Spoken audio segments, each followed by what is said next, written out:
Alright, hey y'all, it's Pizza. Uh, I've been away from Call of the Wild here for a little bit. Been playing some other games and making some other videos. Mostly the Long Dark. But, man, I need to get out. I need to have a break and get something, some beautiful sunshine and just get out of that game for a minute. So I thought I would get back and do a Call of the Wild video. Wasn't sure what I wanted to do. Wasn't ready to go back to Parquet just yet, but had fun the other day. Did a gossip video on the upcoming well, update or fix, whatever's coming, possible DLC, whatnot. And then that was fun. I just kind of ran around, shot a few things, and then I did it here, and I'm in Silver Ridge, and then I had a good time like I always do here, and ran around, did another video, just an excursion out here. And I thought, you know, one thing I haven't done yet is rank all the parks. And I thought, why not? Give me something to do and get me out of the horrible weather that's going on in the Long Dark. And I don't know, maybe shoot some stuff. We'll see. But there are 11 parks, right? And you know, I've hunted them all.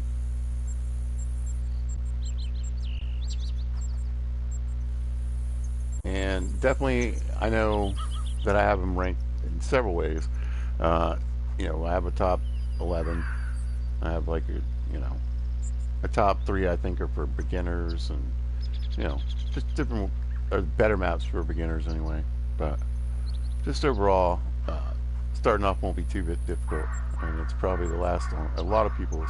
So we'll start with number 11, and we'll head to Medved.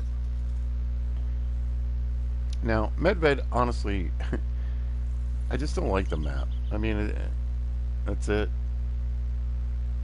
You know, and these are, again, this is just my personal opinion. Uh, I know that it's apparently a great place to get tons of monster moose, and you know. Well, I'll get to why this really isn't my jam, personally. After we land here. Come on, baby, we can do it. I hear the wind. That's one of the other reasons.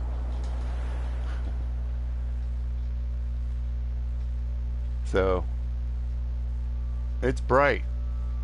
That is for sure. And it's very bright. So, it's like the complete opposite of Mississippi Acres. Yeah, it is usually really kind of hard to see here, and yeah. So there's one issue. The other is, let's just go to the map,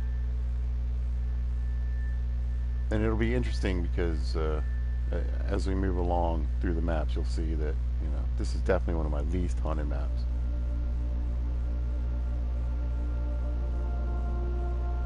In fact, let's see. I still haven't even finished the main mission. That's how much, yeah. The missing the Nets reindeer. Yeah, that sounds like fun. Now, I have side missions left on maps, but I mean, I think this has got to be the only map I haven't ever finished the main storyline. Alright, let's get back to the map. You'll see, I'll definitely do what I do, wander around some, and hit the water. But I bet these zones probably aren't even overly stacked. I don't know. Maybe they are.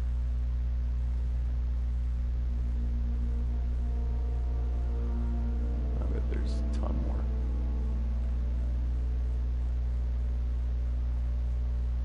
Come up a little bit more. So yeah, I mean, look at this huge body of water. I only have 3 on this side. And let's see. There's single zones too. Yeah, I definitely came looking for the moose. I remember that.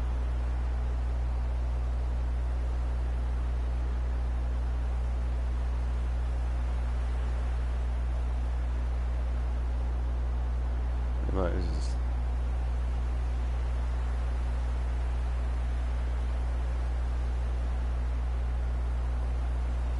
this is probably everything I got from story mode, doing some wandering, looking for the moose at some point.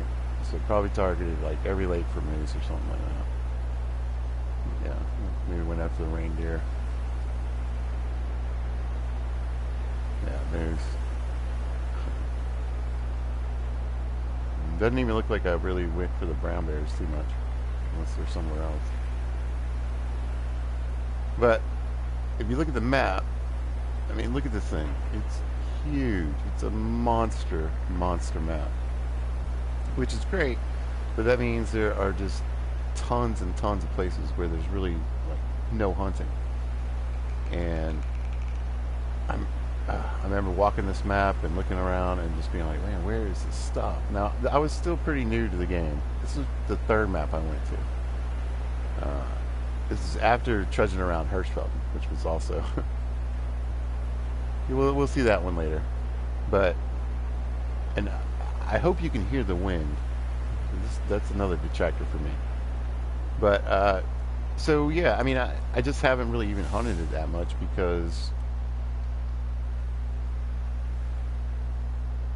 it's so big, it's so bright, the wind is constant. Uh, you probably, from what I've seen watching people play successfully on this map, it's really just about putting tripods on the water or the frozen ponds and then hitting those lakes. And I even think I have one set up. Look,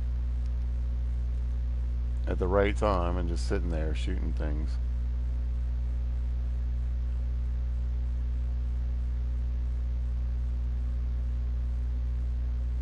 So musk deer and bear in the morning and reindeer at night.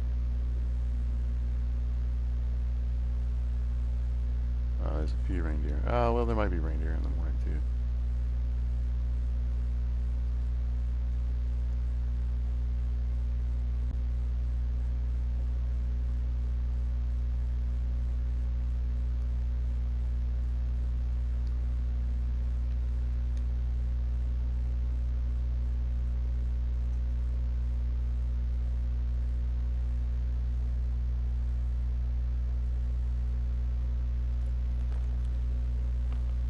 So, is it a good looking map? I can't, there are parts of it I think that are pretty. I mean, I think all the maps have, isn't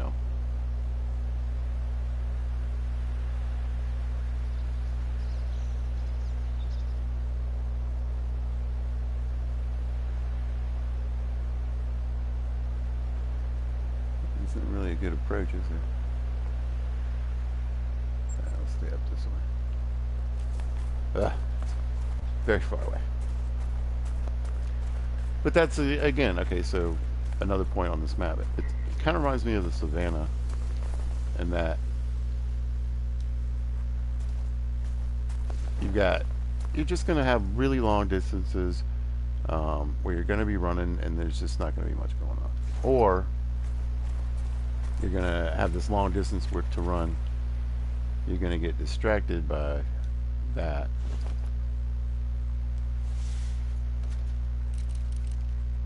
And you're going to want to shoot it.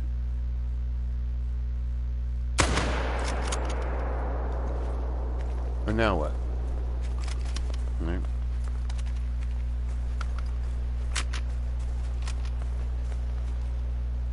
He's still not down. There we go. I did not hit him, by the way, on that second shot.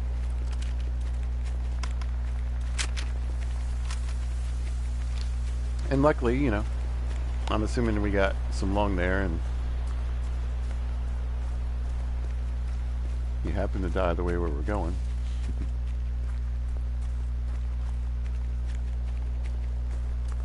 But if you're like me and you screw up shots sometimes, well then, you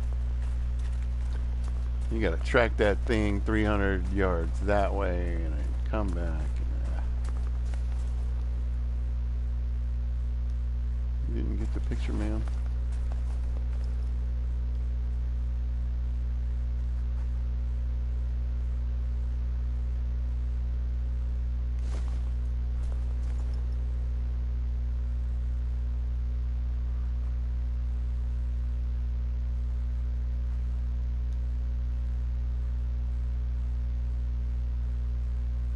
But see, I'm still 500-ish yards away.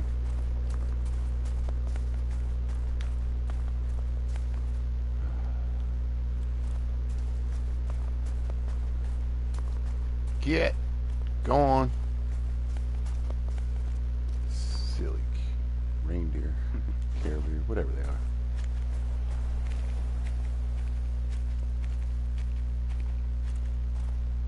Rainbows. Oh, I like that. Rainbows. Another dead rainbow. There's a rock. It's not a bear laying down. Right. Listen. Oh, it's a little beller. Oh no, it's a. Yeah, I forget that guy. Little antlers too. That's. I don't even know what these things look like hardly. A bronze. Oh, did I get him in the second shot? Or did I just miss him on the first? Yeah, that's a side impact, right? I don't know. Maybe I did get him when he was on the run. I thought I missed that shot, though. I'll have to go watch it. What should you have been? Ah, silver. Garbage. Get out of here. But my objective is probably kill 2 female caribou. Nope. Not today. Alright. How... I should just keep going until I get to the marker.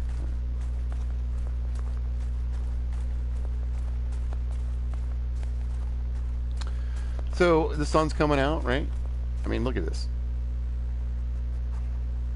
Looks fantastic. Look at this huge open lane. And I ran into, a rainbow. Oh, that's those girls. But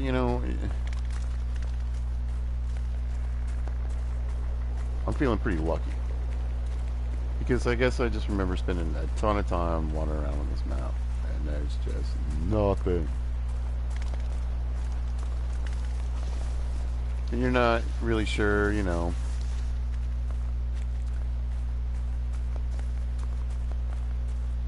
Well, you find a good place, like I said, these frozen lakes. Kind of where everybody congregates. You can get multiple animals in at their zone, or on their zones at the same times, or at least similar times.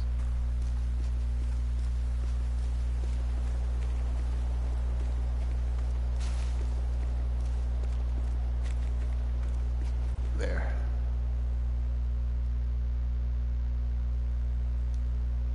Another 4.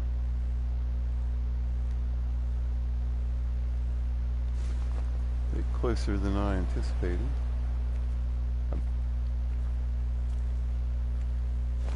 Yeah.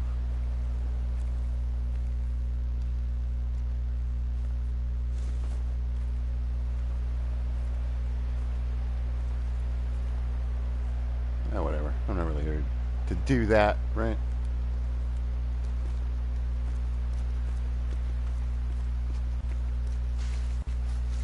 But I did just want to point out, I mean, again, props to the people that have put the work in. I'm sure there are so many great opportunities. And again, I know my favorite YouTubers think this is one of the, the places to hunt moose.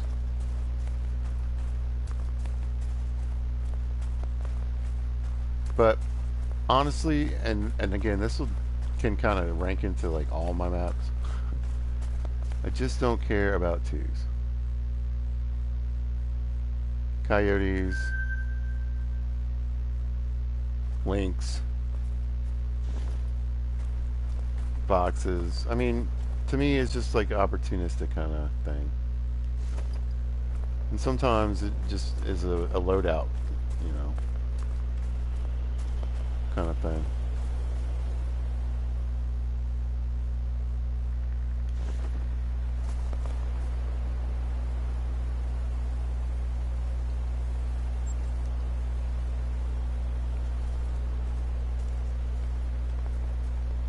And you can see, you know, not only are you getting challenges from the, I mean, it's a nice day, right? But you got fog going on the lake here, which I mean that's good. I like that, and I also have a slight bonus for being harder to see when it's foggy outside. So that's not a terrible thing, right? And there's the bears. But you see what I mean? I mean, you get out here at the right time.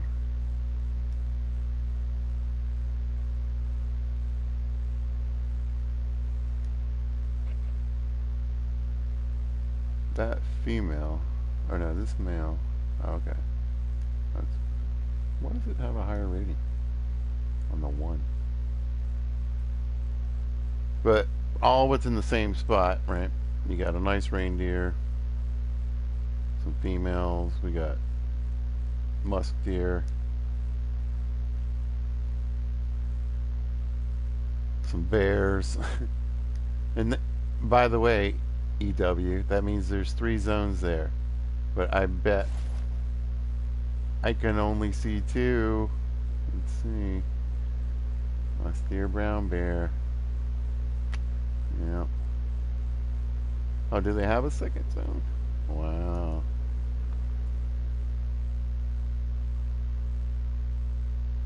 Well, they did that like the savannah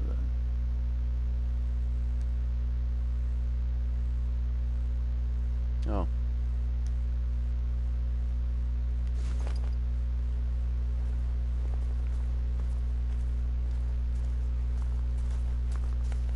Look at them all.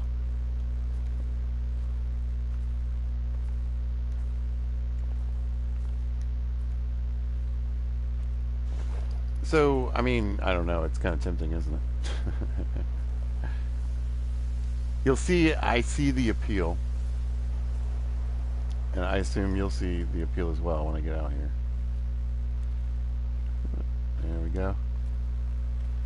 Got a pig. So, almost like everything is out here right now. Literally. I got close shots. I got shots that are further away. I mean, my wind is pretty darn good.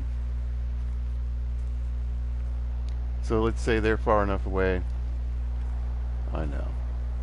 I was going to be surprised if I got through here.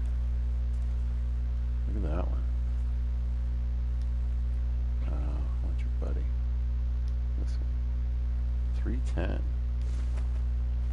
I say that like I know that's a high number. 321.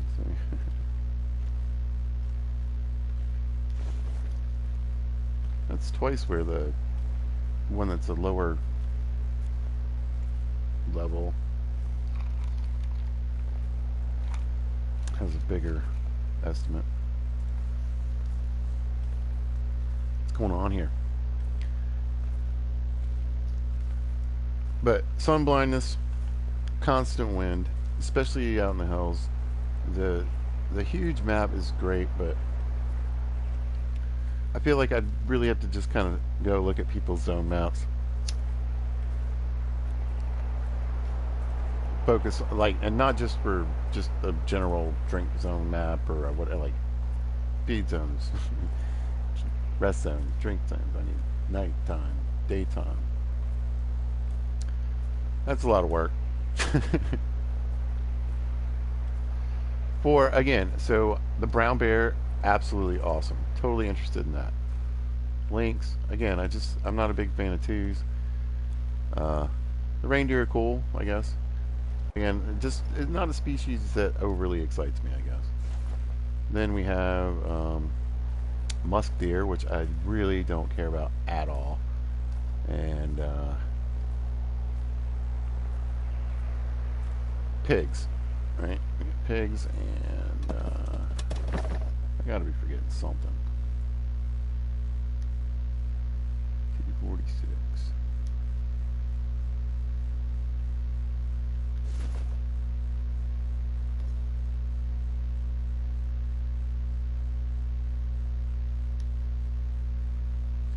Can I get the other one? I don't think so. Maybe we can put this out up.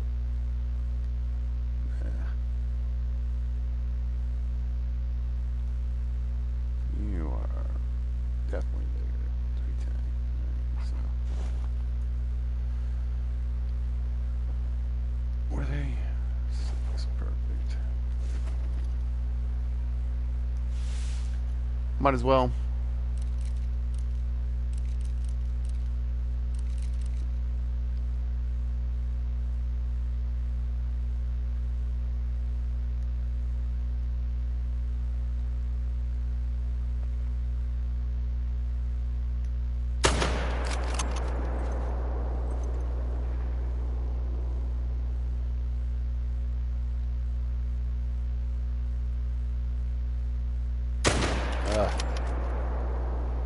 Did I booty shot him? I booty shot him. Hey, they happen. That should take care of that. These guys don't even care.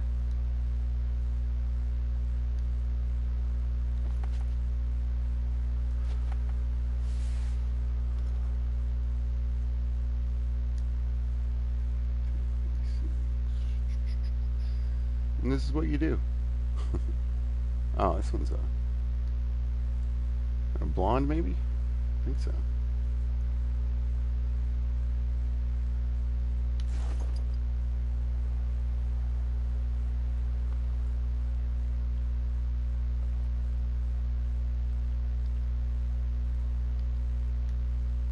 Oh, that's that new zone.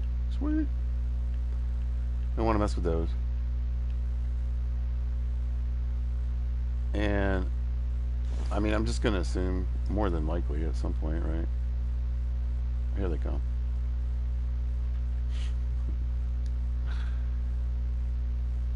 Like a little 3.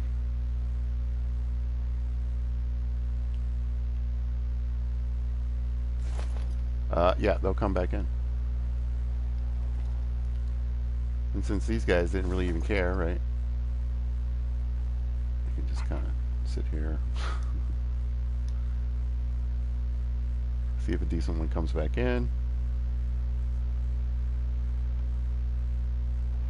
Switch to Hyperion. Just start popping them.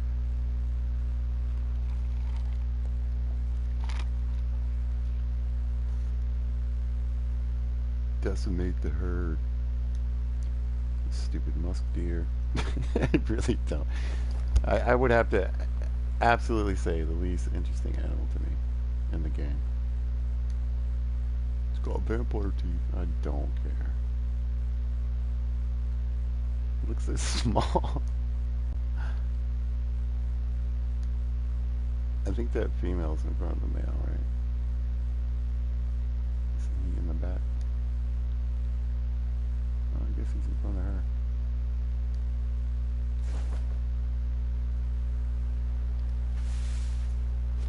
Just thinning the herd, people. Just thinning the herd. Make a little money. I'm thinking about getting a new dog. But all you can see is the antlers of one of the ones I shot. But it's dead over there. Are you a male? This one in the middle, I think, is a male.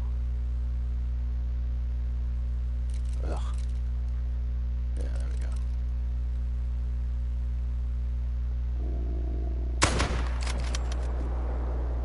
Well, that's how you deal with that. Yeah.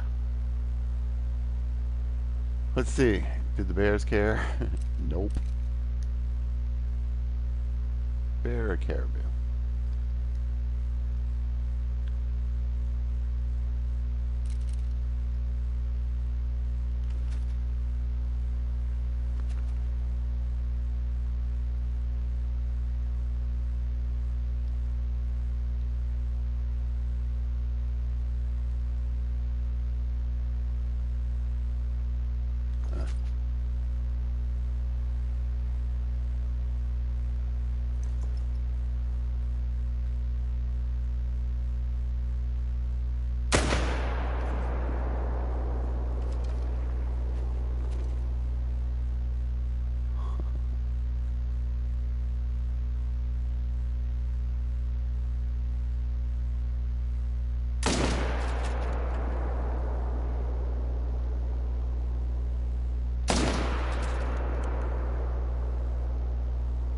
Need another shot in that one.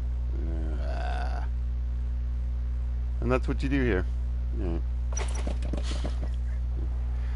And let's look at all the horrible pressure. Like, we just massacred like 5 animals or something like that. I don't know. You see, my interest is just incredible.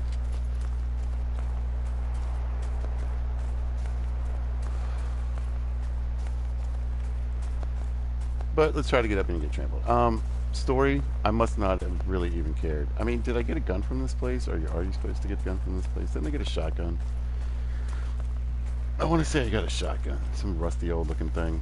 I think it has like slightly better stats than the regular 12 gauge. You start the game with. Yeah. I'm thinking heart shot on this fella right here. Sorry, friend. Yeah, I mean nothing but the heart, y'all. Bam. 170 yards. $1,000 though. Oh, this is a nice looking one. Died kind of weird.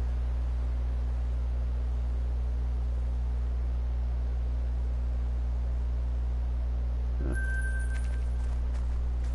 100.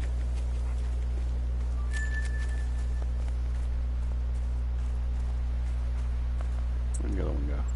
Come on, dog. Earn your money.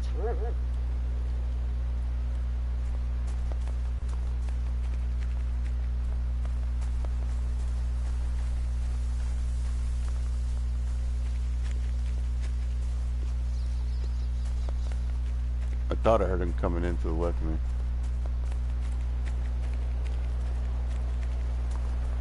I think it scared him off. Which is good. Stupid deer.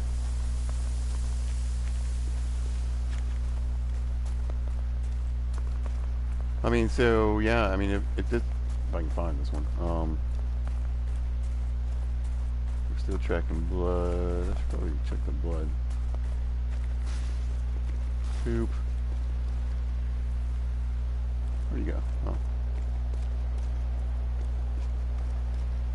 Oh, is that it? No.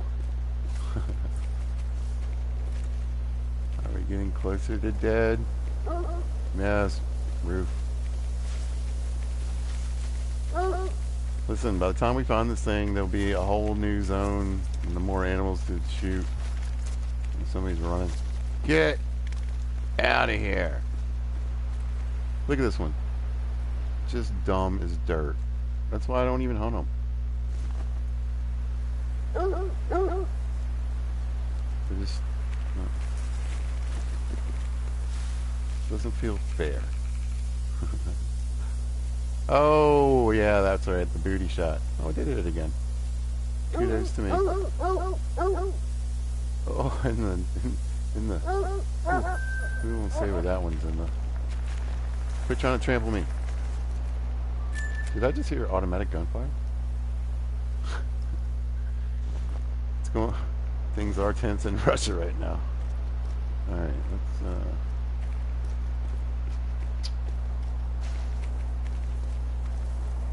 Try not to get run over. #1 killer. Call the wild. Random deer. Just random deer. Good lord. I don't even know where I'm going. Uh, another issue I have with this map, it's super, it just, everything is just white and looks like this. Everywhere you go. One thing I will give the Savannah a bonus for is that at least there are multiple varied biomes. How about that? Wow. Way to go, pizza. Thank you, Minecraft, for teaching me the word biome. But yeah, so, but here it's just, it's Siberia. And if you have the argument for it, something else, well, good on you. But most of it just looks like this. I don't care what you say. And I have a, you know, that again, that's just the kind of personal preference and playing style that I have. I get bored, you know. Blame it on the ADD, y'all. Just, I need something. That's why I had a hard time in Mississippi. Not that the terrain wasn't extremely varied there. It's just the constant rain. And just, it is thick cover everywhere, so. Because even when you're in those fields, it's full of plants. It's hard to see. But supposedly they're fixing the rain.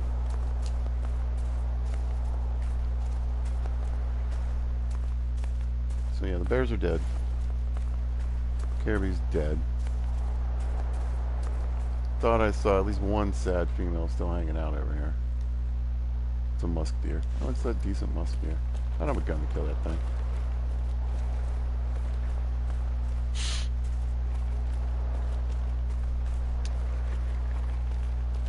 I was hunting with the Solican, but then I switched maps and goals.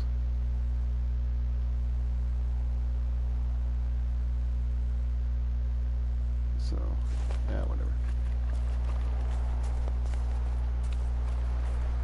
Why? They're awful. They're awful. And they're, like, so at least roe deer are fun. And I guess they're supposed to be like a roe deer or something with vampire teeth. I don't really understand it. But are they just giant rats? Seriously, I have no love for this animal at all.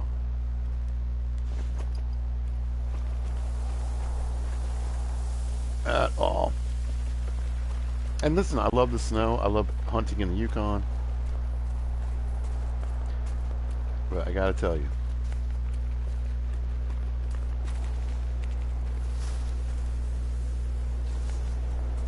this place, there it is not Pizza's jam. Now, come up here, get in the stand, and do this all day long. 224 long and liver. It was a cinnamon. I hear that's rarer now.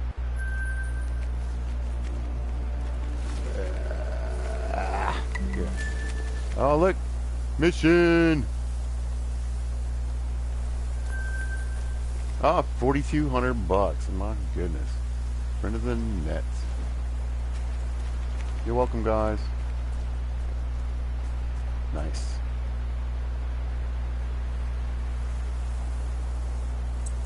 Come on, dog. I think red is the tracks I'm supposed to follow. I can't remember. What color is that now? It's red. Yeah. Right. Also, yeah, you'll want to think about your color setup. This is why my dog is red, and why I've changed the color of the markers on the ground. Because as you can imagine, the white markers are a little difficult to see. So, and dog too, even in the blue that I think it comes with. Bam! I want to see this shot. Yeah! Very happy about that one. 100 bucks. Man. And let me tell you what, this is nice because I'm visiting. Like right now, I'm like, look at this snowstorm. This actually is reminding me of the long dark right now. I mean, is there a blizzard coming? This is fantastic. But when it's just constant, nah, man, I can't do it. Can't do it. So, is this place a great place and fun place to hunt? Sure. And like I said, I'm running around right now. I'm like, man, ugh, I just want to actually hunt this map right now. I mean, I did, but nope. I'm gonna pick this one up and get out of here. So 6 animals, right? 3 from 2 separate zones on 2 different areas, and just barely any pressure because I did it from the stand. You know, you could just hit them all day from here. And like I said, I could have switched scopes and probably taken out a few more reindeer.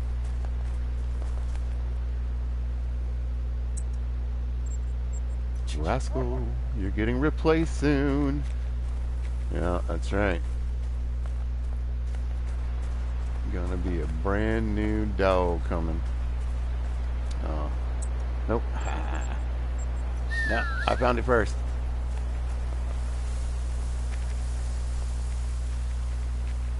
This one looks pretty decent, right? Racking up that cash. Which is good because dogs cost 46 grand. Jesus. Give me a break. So, long walks with not a lot of animals. A lot of long walks. I don't know. Is this the biggest map? I would think Savannah is, right? Yeah, I should probably know that, huh? You know, this might be the biggest map. I don't know if it's all huntable. But, I mean, just look at that. It's ridiculous. So, expect to spin. I mean, look at this. Do I really not have any zones up here? This is embarrassing. I have one. It's a musk deer. I was probably like, I'll come look for animals. I found 1 moose and 1 musk deer. I was like, I'm done. Oh, we got a third. Yeah. Reindeer. So I came down here early, obviously. Anyway, should I put some more time into this map? Obviously, you know. Put the time in, look around, find the zones. I mean, it makes all the difference in the world. I'm trying to see where the borders are on this thing. Like, where's the cutoff down here? Can you walk back here? Anyway. But there's really just a lot of other factors in it for me. This to be a map that I'm going to hunt regularly. And it's probably going to take, you know, quite a bit of time for me to set up. And basically just doing a series. I'll just have to... That's how I've been getting the other maps done that I don't normally hunt. Just saying, alright, get out here and do a series here. Find all the zones. Piggies.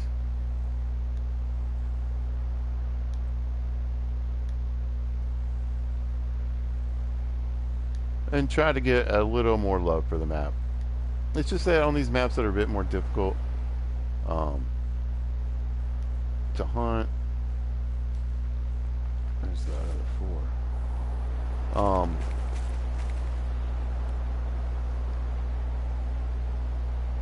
What I end up doing is hunting the same places over and over again that I've already got because I already know where to get that stuff, and I just keep doing that over and over. And eventually you got to force yourself out of that. So is this map going to be better to me at some point? I'm sure it will. You know, but species-wise, it doesn't hold a lot of interest for me. I like shooting pigs, but you know, I got plenty of maps to shoot pigs on. The reindeer are cool, but you know, I got caribou too. I like the setup, being able to throw a stand out there and just, I mean, like I said, we've hardly even touched this map. Just right this morning, but 6 animals are dead. Normally that would be bright pink here and bright pink here if you were taking rifle shots. So, you know, I like to wander maps. I like to walk around a lot. I like to do a lot of ground hunting. And for this one definitely feels like a rifle map to me anyway, and stands and tripods and, you know, hitting the same places over and over again. So that's never going to be a big map in my mind. Throw in the constant wind that is constantly making me nuts, and then the weather. Thick brush in a lot of places. It's really hard to see. I mean, don't be surprised if this is your view for just what seems like forever, you know. and you're like, you finally pop out and everything's just running away. So that's why my piggies are mad. Yeah. I'm trying to get back in here. But, alright, let's go.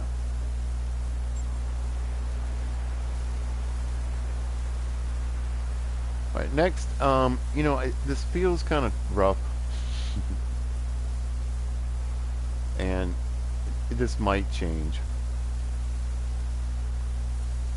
But I feel like it's accurate for now.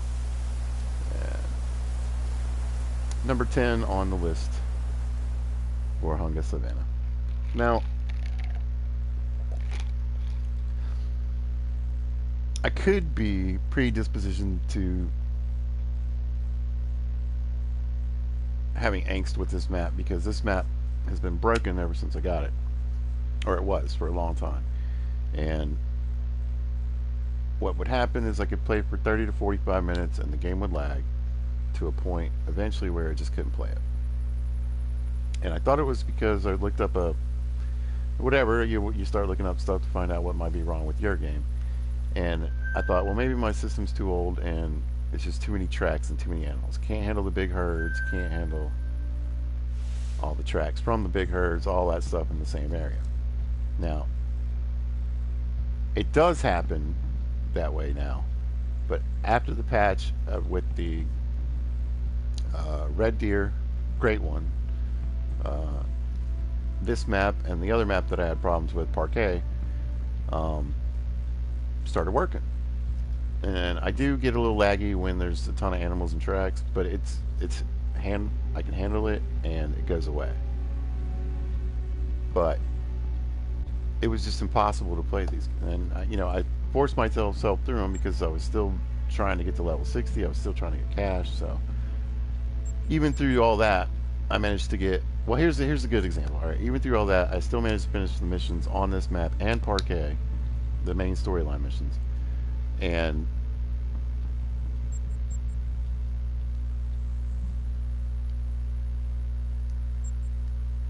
I wasn't able to do that with Medved. I still haven't finished the main story.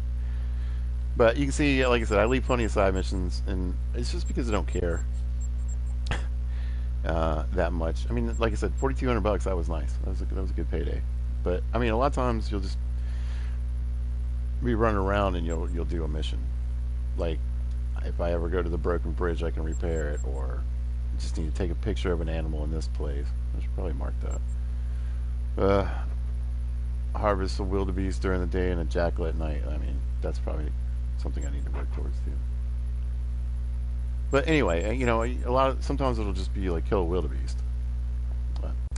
As far as being a good-looking map, this map is probably actually one of my favorite maps. This place looks fantastic. I love it here. Again, one of the things that I mentioned very smartly was that there's a ton of varied biomes here.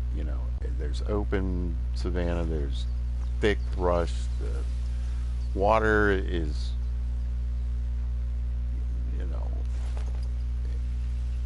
it's packed with animals, like you would expect. You'll see I have more zones fleshed out somewhat here, but mostly it's going to be centered around the water.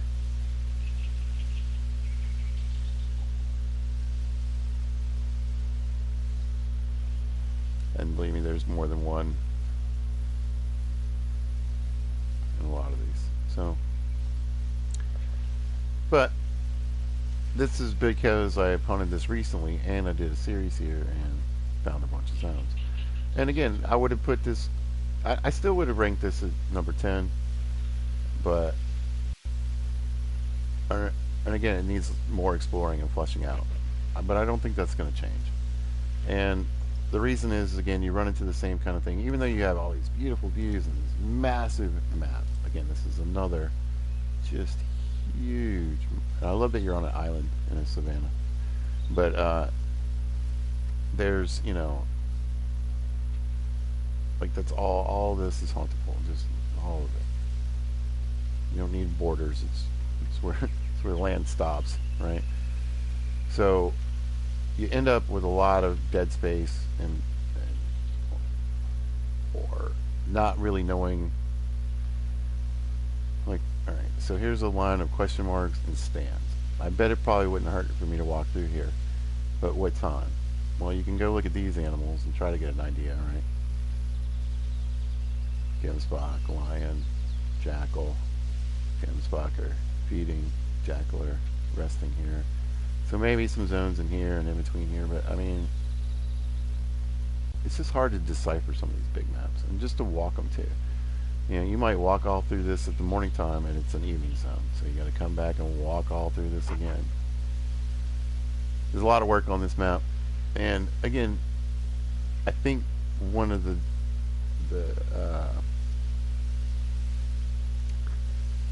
well, I mean, for a player like me, the fact is hunting in the water on this map makes more sense to me than wandering around finding a bunch of zones, doing a bunch of wandering, which is what my favorite kind of hunting is. You know, going from here, you know, hunting drink zones, but also hunting feed, hunting this, knowing when and where to be, and planning hunts, and you know.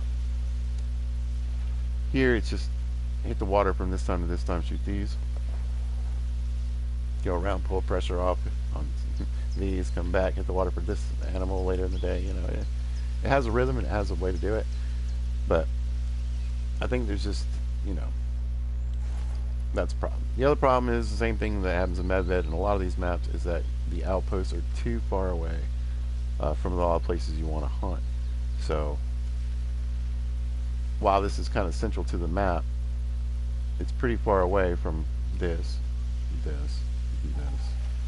and then from here you'd probably go to these, right? But this is pretty far walk as well to get to here.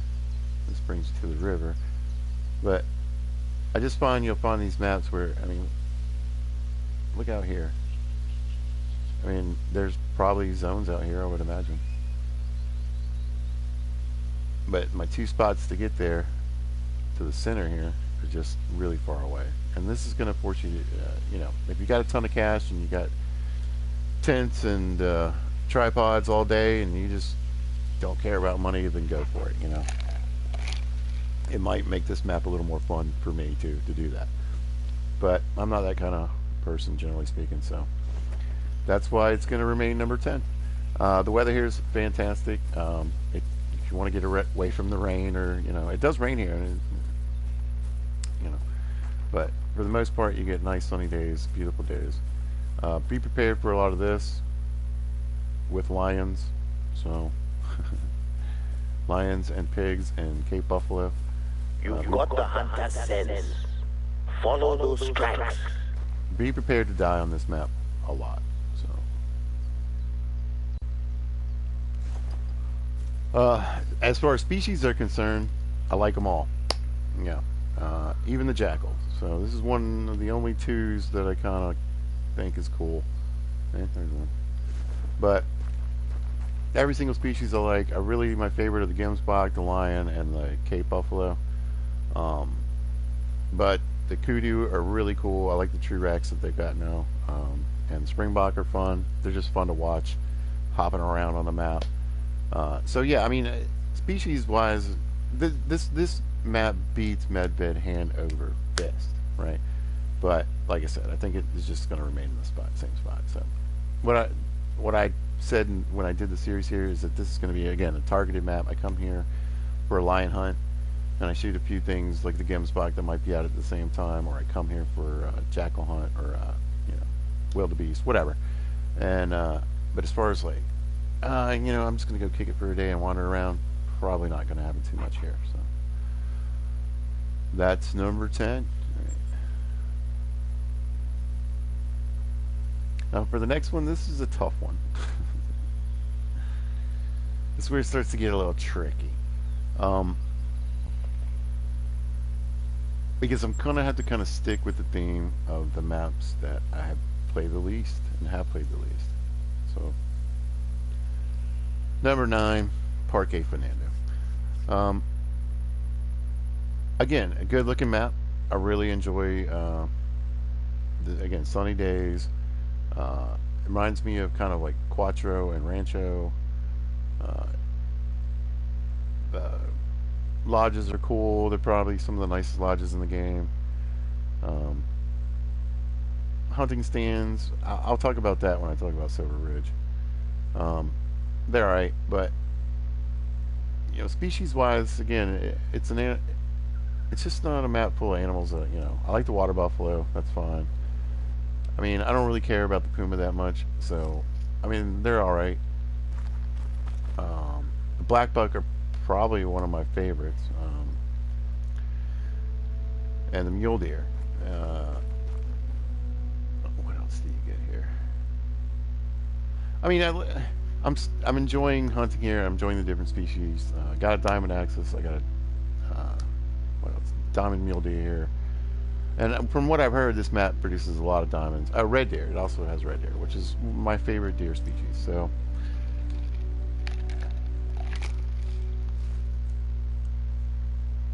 it's a mixed bag for me, I guess. It's just not. I don't know. It's fun to hunt, especially like hunting for the water buffalo here. Uh, I think there's. Oh yeah, there's ducks here too. It's to me, it sounds like it should be a fun map that I would in particular like. Uh, but it's just it's not. It's number 9. As far as hunting here, I've put in a lot of work. Uh, both a month or some change back, and then here recently. I'm actually doing a series here now, so you can see when I get on the map and really start hunting it, you'll see I start to fill it out. And I do look for zones that are other than the water. But I've had a lot of success in flushing the map out. Obviously, the more zones you get, the more animals are on your map that you can hunt. So you just want to keep pounding and getting those zones. And so, yeah, this is definitely a better map than it used to be. But here we're going to run into just personal preferences. And one of the things about this map that is very difficult, you'll find, is the foliage. This is a very thick map with a lot of brush. There are certainly better places and clearer places, but you're going to find a lot of washes, a lot of gullies, and just really a lot of trees and brush and bushes, which can make it very difficult to see. Again, you're going to have a lot of long walks to some areas where it's really just another map, because this lake is huge.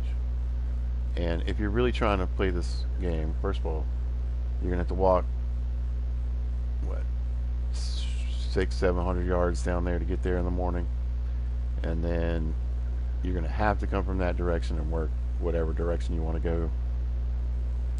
I'm assuming this is a bit steeper, but it might just not be that explored. But I'm betting it's pretty steep through here. So maybe this isn't even an option, but still, if it was flatter, right, and there were zones through here, think about how much time you could only hunt like one side per day before your zone might be over. So the smart thing to do would be to have a tent down here, right, and a tent over here, so you could bounce back and forth.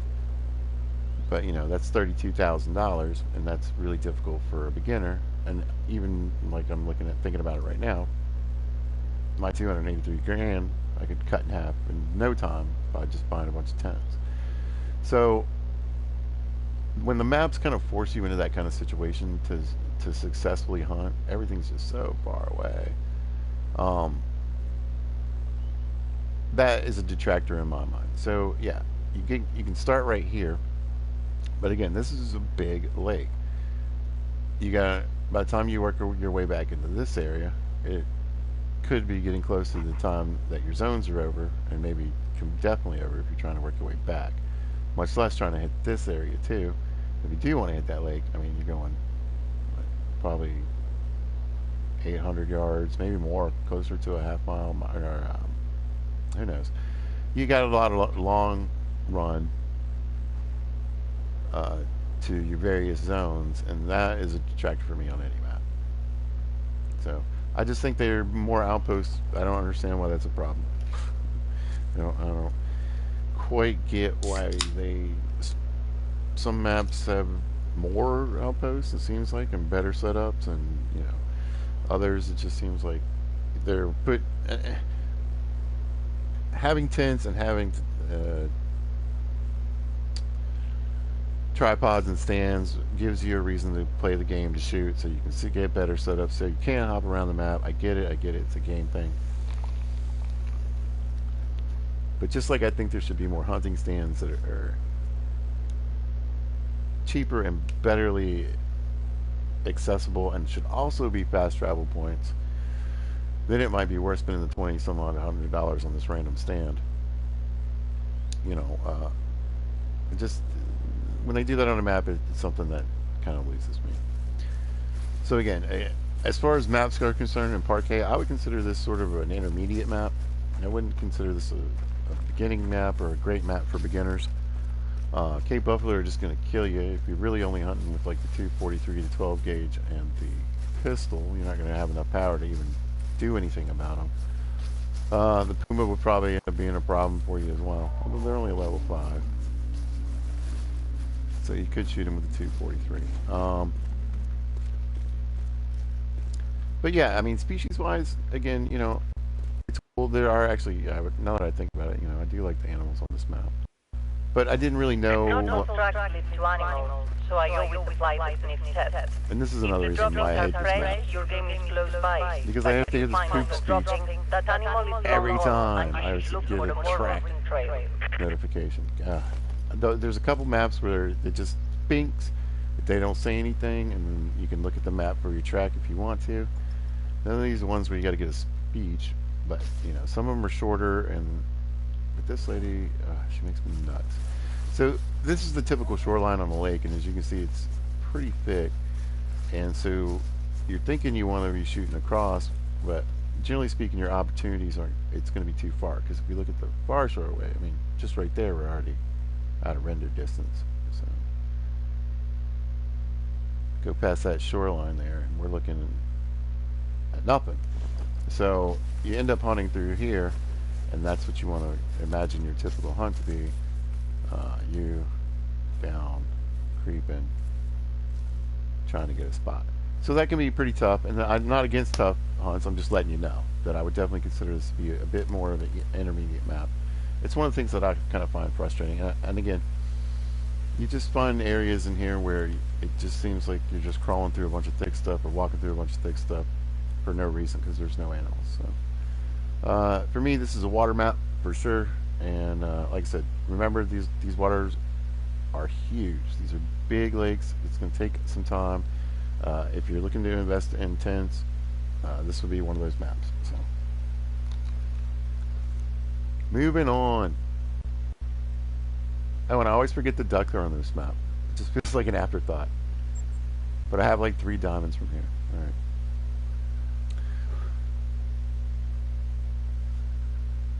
Oh, this is where it gets tough. All right. Number 8, Mississippi Acres. I'm holding my breath for a chance for this possibly to move up in the rankings. We'll see after the rain fix and any other fixes. I really don't like the alligator thing, this drowning alligator crap. I feel like it's a glitch they just don't want to fix. And they were like, oh, they drown. Or maybe not, either way, if that is the case, I don't like it. Because it seems like I also shoot alligators that float up. No, it doesn't seem like. I shoot alligators, they float up, they bob, and then they disappear anyway. So I don't know what that's about. Man, it is a sunny day. That's too funny. Oh, it won't last. Alright, so Mississippi. Man, I did a long series here, 9 videos and a review. And I gave it a 6.5 when I was done. And I did that for a couple of reasons. Part of that was, I could probably up it to a 7. But part of that was because on the release, it was crashing, there was a lot of bugs, there was a lot of issues. I had trouble with a mission. Turns out it was a stupid thing that I just needed to... They want to push this mechanic that you look at these stupid little objects that you find on the map, the little hey, Jimmy left this map. So it goes into your inventory. Well, now you got to go to your inventory and inspect it and flip the map over to solve the puzzle. Well, I didn't know I had to flip the stupid map over, and I was losing my mind trying to figure out why I couldn't get this. It was like the third mission in the game as far as story missions were concerned. Another thing, I finished the story mission, right? And I was like, where are the side missions? Now, she said she'll talk to you again, but there are no side missions here. This is it, as far as I can tell. Now, I mentioned I don't care about side missions, but what I mean was I don't generally focus on them. It's nice to have them. Sometimes I do. Sometimes I'll go like, oh, I can go hunt a couple black buck and see what, get $1,000 or $4,000 or whatever it is I'm going to get. So, why they removed all side missions from this, I really don't understand though. It seems weird. It just seems. Were they just trying to get the game out on time? Did they just not? This is a good time to approach something. So stands, if you talk about the hunting blinds and the hunting stands that you can get when you're on a map.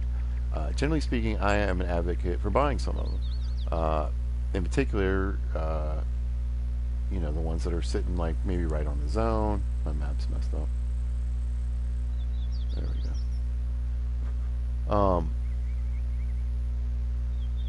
But what I want to point out on this map in particular,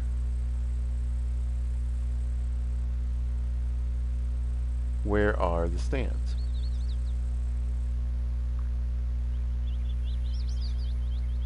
Where are the hunting blinds? Now there's a few question marks, right?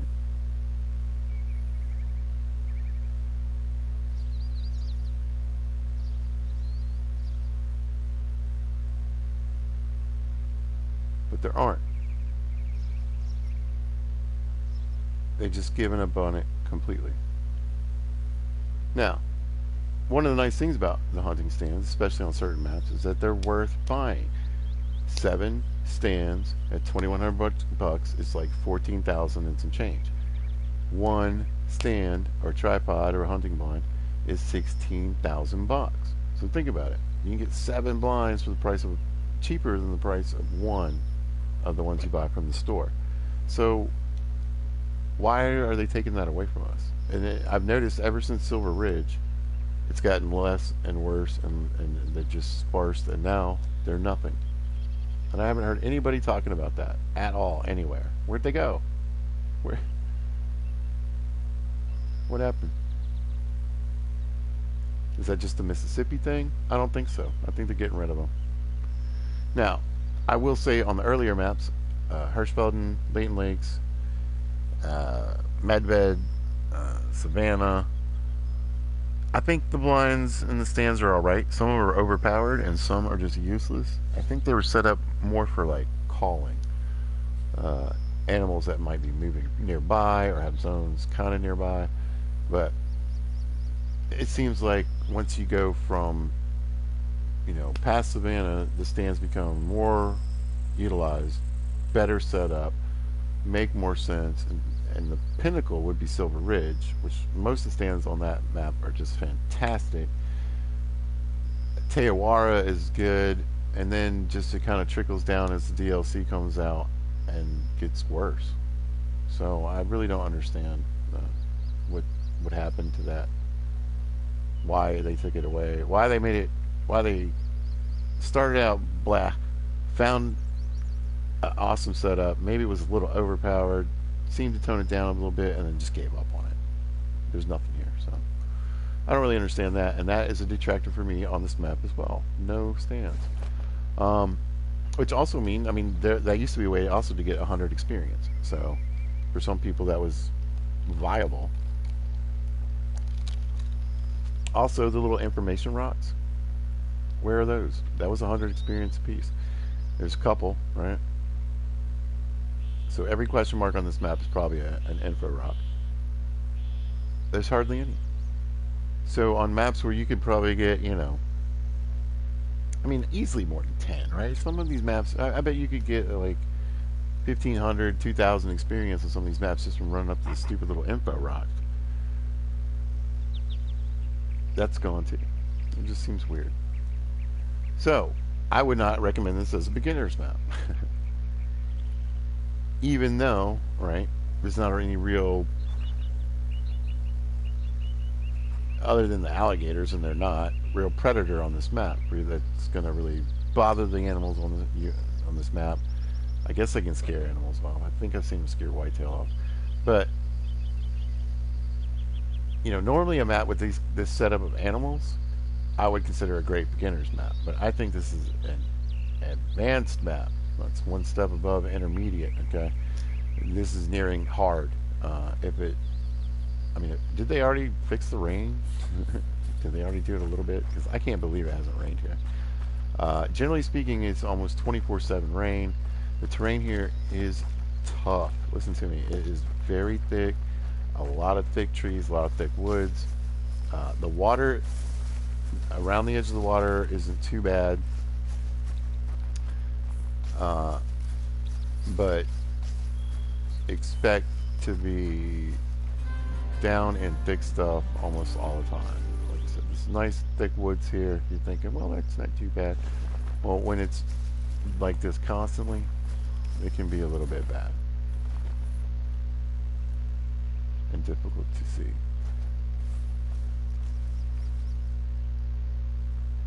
And I've taken plenty of blind shots here, because that's what you're going to end up doing. So for a map that I would say terrain-wise would be very difficult, because when you get out into the fields as well, you got any fields? I can get to it quickly. Yeah, here we go. You might be thinking Quattro. You might be thinking Hirschfelden. No, these are thick cornfields, thick, I think, tobacco fields. Maybe it's some kind of beans, cotton fields, and you can't see the animals in it. You're not going to be able to see them, and you're not going to be able to see. They're filled with raccoons. Great. You hear them. They don't seem to get scared off too easily, but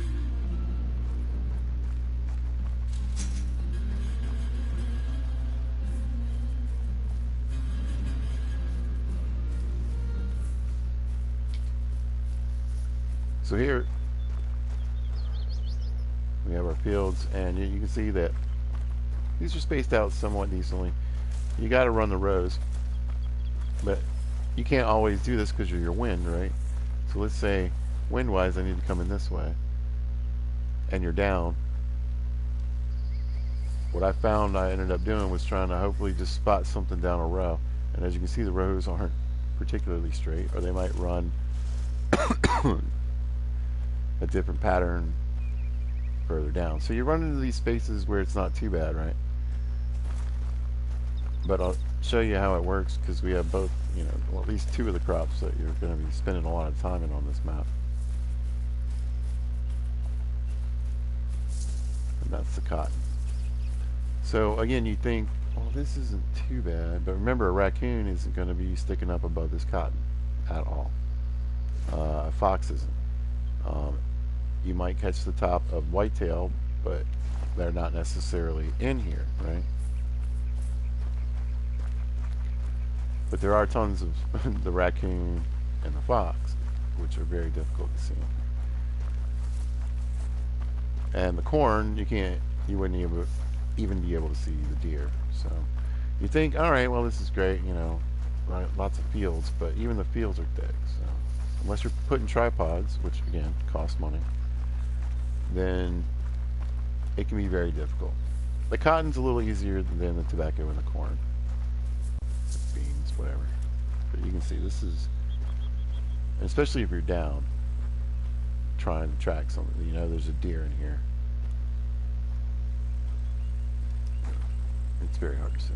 So thick woods, thick trees, thick fields, thick everything. It's very difficult to see.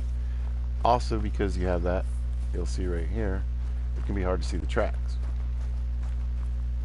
The tracks let you know where your animals are, what animals are there. Also, I've been having trouble getting hitboxes ever since the Mississippi fix.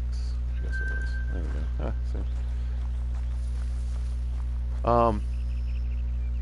Now, I lived in Mississippi. I'm from the South, and I want this map to be so good. As far as hunting is concerned, I mean, I'm definitely coming to whitetail hunting here. It's amazing. Uh, it's not too difficult to find them, both in feed zones and drink zones. And yeah, they're huge. They're just everywhere. They're huge. I'll probably come back here again when the rain is supposedly fixed. Keep looking for zones and fill this map out even more. I think this is all whitetail. Um, so yeah, it definitely earns its spot as number 8 and maybe rising. But the reason it's still ranked down here because technically right now they haven't fixed the rain. Although, did they? Because I cannot believe it. I don't. This is like unheard of.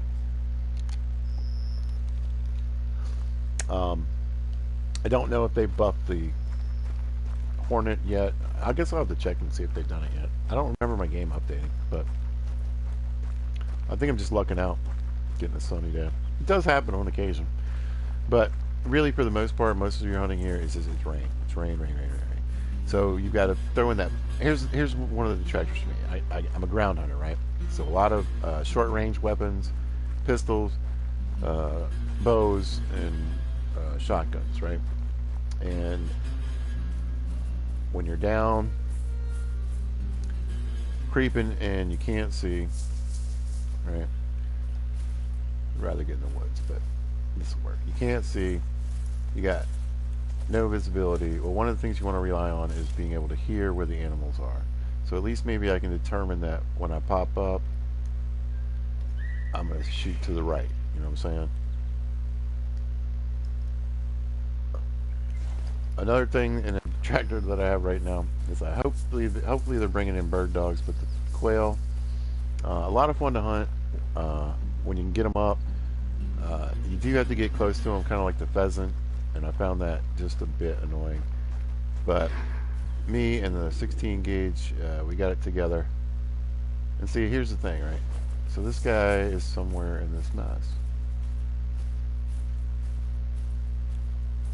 And sometimes, raccoons are stubborn. They'll call 3, 4 times.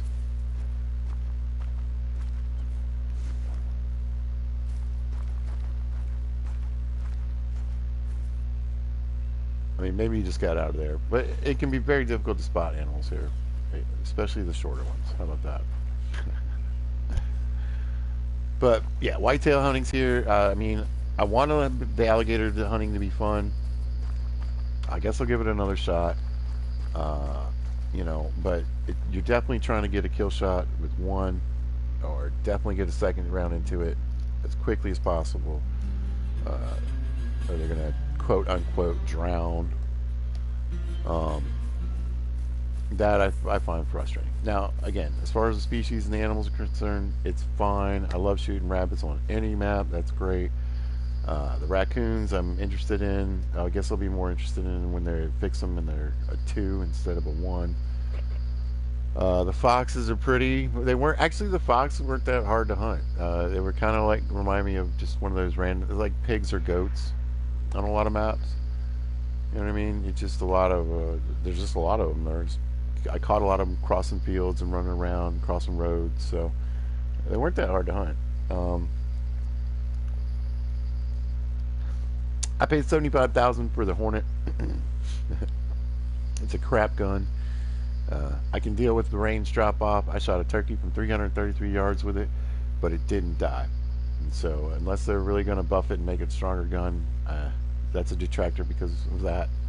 Don't spend the money on the gun if you haven't already. The bullets are $1,000 for 10, which is ridiculous because the long rifle bullets are $200 for 10. So it's literally one of the most economical guns in the game, to make money. And then you take the 22 Hornet. Here comes the rain. I was like, come on, seriously?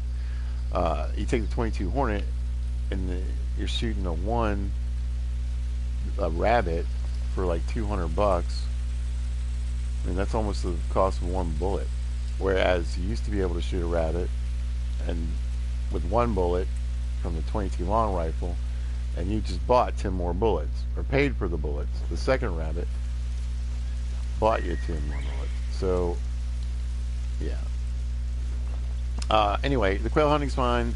I got used to it. It's just not my favorite thing. Uh, I prefer a dog that ran up and flushed them so I could get shots. Maybe even kind of plan the, at least the spread of where they're going to possibly take off to. Um, so yeah, if they bring in bird dogs, then maybe this map will get another tick up. And like I said, we lucked out and got a beautiful day. But this is typically what it is almost entirely the entire time you're hunting. So reduced visibility, fog, thick brush. It's one thing to have, let's say, an advanced map or a hard map. It's another thing to just like punish us repeatedly, constantly for no real reason. And that's what it feels like. And that's another thing, and I mentioned it in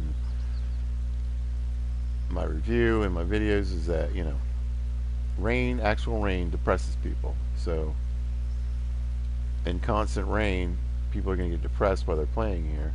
Not only that, people play video games to get away from depression and get into a fantasy world where you're like, you know, hey, I'm a really good hunter in Call of the Wild.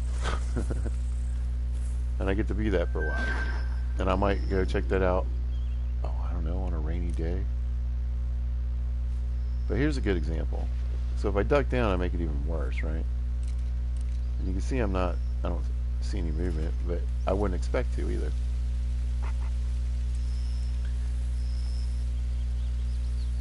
Now there is a caller.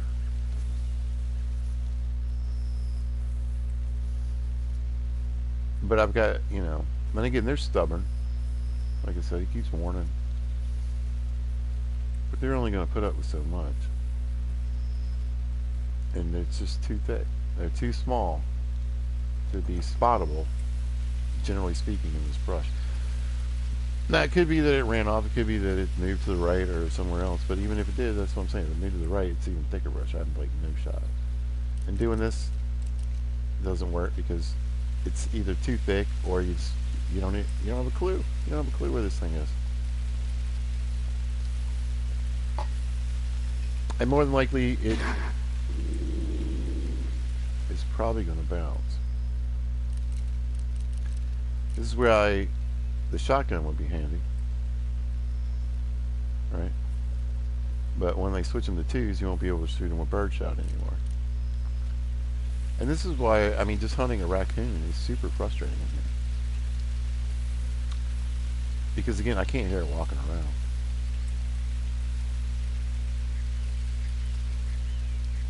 And so you do this. I mean, I could pull the crossbow out, put it in a small bolt.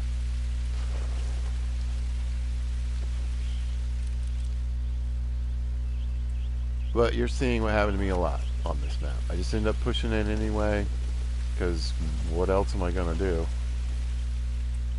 I mean, if I had the caller, I guess I could have given it a couple calls, but they don't really respond that well to it either, especially up that close. Or you can do what I see a lot of people do, and what I end up doing is you jump up and you hope to see it running away. In fact, that's how I've shot most raccoons on this map.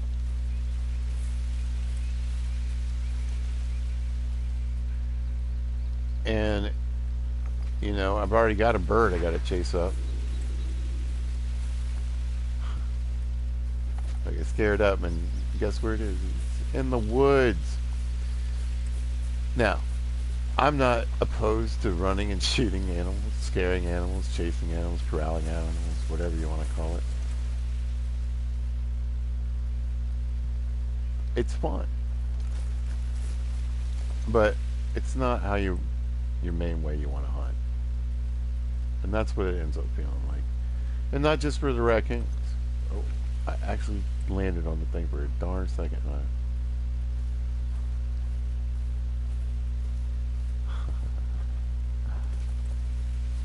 Prepare to be frustrated.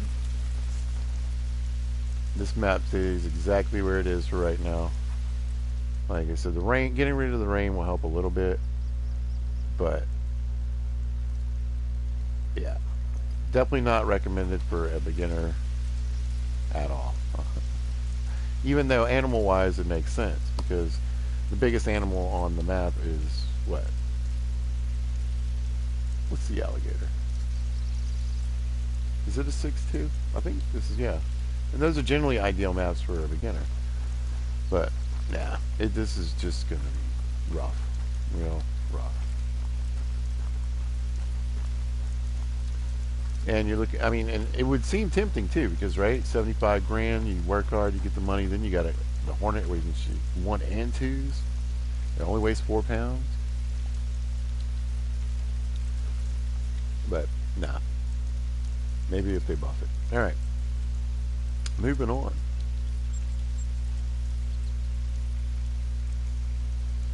Now, this next one is a little bit sad for me, because I would like it to be ranked higher, but I just got to be honest. Number 7, Hirschfelden. Hirschfelden was the second map I came to. I played Leighton Lake, and then I came to Hirschfelden just because I thought, I'll do it like the old folks. It was a mistake.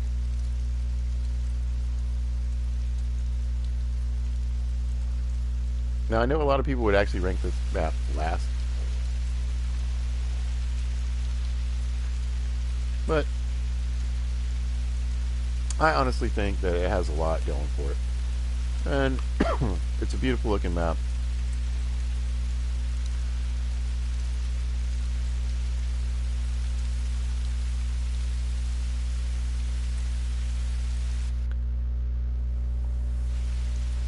Oh, I brought the rain with me.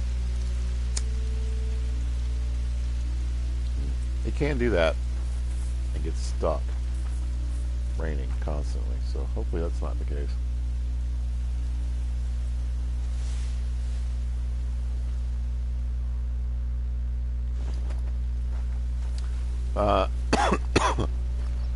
Hirschfelden, man, I love this place. I really do.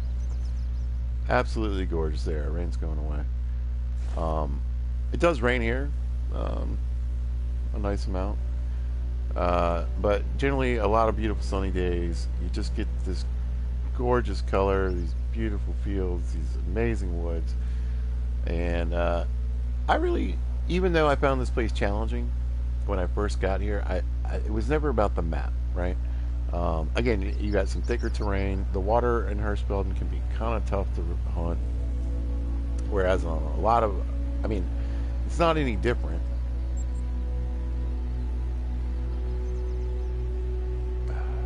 Come on.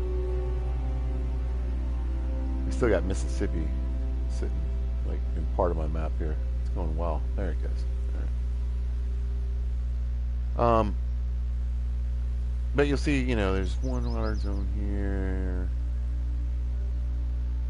Not that there aren't water zones. It's just that a lot of them along the river, right?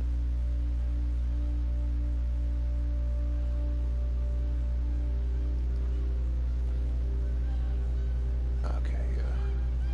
So I can't spot these geese or hunt them right now. So they're broken. But I'm in an area where I've shot geese, and apparently that is turning the geese off from landing or being huntable. I don't know. Detractor number 1, the geese keep breaking. Every time they do a new DLC, they release something new, the geese break. The geese are broken in their natural state, I think. You can make 70,000, 80,000 or more. Just, I mean, it depends on how long you want to sit here and do this. But just in a day of like hunting on this map, it's easily doable. Easily. I'm talking from morning till evening, right? Just shooting geese till you got 70, 80 grand. Not a problem. When it's working. So as far as like being a moneymaker, wow, hey, yeah, it's fantastic. As far as being the fact that I love to hunt the geese. Tracks in that area earlier this morning. Hold on, I'll send the coordinates. There's a detractor. Any map. At least she doesn't give you like a 20-minute speech about poop. But oh man. So when you get to this map I can give you some really good advice on. One, I wouldn't use this as a beginner's map. Again, it might seem like it because your species range up, most of them to 6. Then you have the European bison, right? Uh, so how do I want to say this? There are some reasons to come here in your beginning stages. Just come here with the idea that several things need to happen. One, take shots, but mostly work for zones, right? And it's going to take a while. And this map is one of those maps. I think Medved has for the size of the map, the least dense population of animals. Period. And then I think it's Savannah next, and then maybe Hirschfeld. I don't know. There's definitely less amount of animals on this map than a lot of the other maps. And here, I think it's a bit more noticeable. So in Medved, you've got these vast expanses of snowy waste. You can almost expect not to find anything there. Whereas in the savannah, you have the same basic general idea. You feel like there's supposed to be these huge stretches of land, and maybe there's nothing in it. But here, you've got a more populated landscape when you've got all these fields, and you've got just it seems like a ton of areas where you should have plenty of animals, and you're not, because again, this doesn't have quite the density of animals that some of the other maps other than those three have. So at times it can feel just kind of lonely when you're hunting here, especially at first. Remember, the more zones you find, the more animals on your map. So really just focus on, I say this a lot, being a zone hunter, especially when you get onto a map for the first time. Just remember, get those zones, take some shots when there's 3 or 4 animals in the zone. If there's only one, just leave it alone. It's good advice. I just wanted to walk down here and look at this gorgeous, look at these leaves, this beautiful sunshine. We don't need to really creep, I guess, huh? Habits, people. But I wanted to show you some big water, and that's another thing that's about Hirschfeld you got to keep in mind. You want to keep looking for places where you can cross. You want to look for these little bridges. You want to look for shallows. Sometimes the animals will show you. And there are times where there are some big spaces out here where you'll see animals can actually cross, and so can you. So you want to look for those, because otherwise when you're shooting to these different shores, like here's some islands. There's a bridge out there, so there's animals out there, is my point. But this is what your shoreline is typically going to look like. And so if you've been hunting the shoreline in Quattro or Rancho or some of these other places, be prepared for a different situation. It's very thick, and you're not always going to get, across water shots. A lot of times,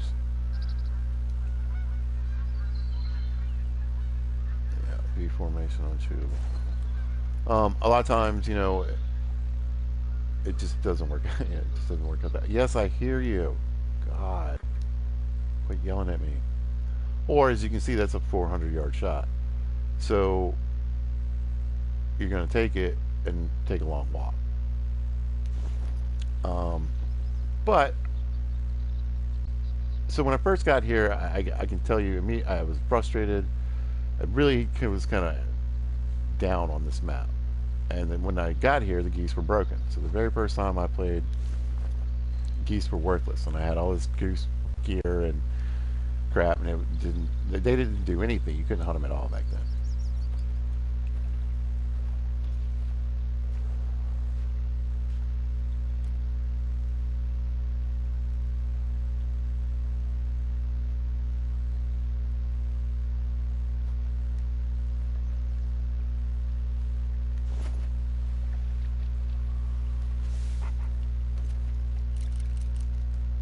But this map has 2 of my favorite species: fallow deer and red deer.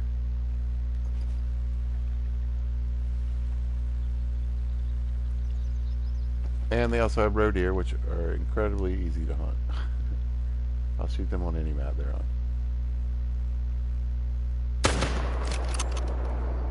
He's dead. And you, who was hollering at me, can get out of here, snitch. So I knew that I wanted to learn to hunt this map, and I think that's the approach you want to come here. And I think you want to do it when you definitely leveled up some. I would say even into like your level 30 and above. This is definitely a map I would explore more. You just want to get better at shooting. You want to get your perks in. You want to get quieter for certain. Because there's opportunities for a lot of close-up shots here in this map as well. Good place to bow hunt, pistol hunt, whatever. And get those scores up. Because you are going to be creeping in these woods and, trying to find stuff. Now, the nice thing about Hirschfeld, though, are the fields. And the fields are some of the nicest fields, I think, in the game. And they're great to hunt. And especially, at least for a while, goose hunting was amazing. Pick a farm field, put a set up, and just begin shooting. But so that is also attractive. But there's also a ton of fields where there's just not a lot of stuff in them as well. So where you think, man, there's rabbits. I guess I'll say that. This is also another map where you're going to have just a lot of stack zones. Yeah.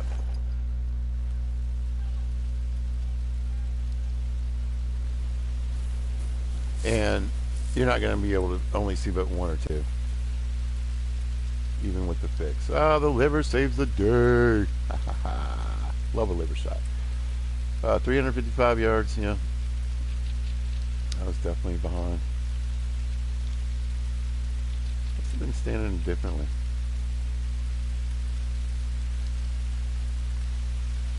Whatever. I'll take it. And another dead fallow deer.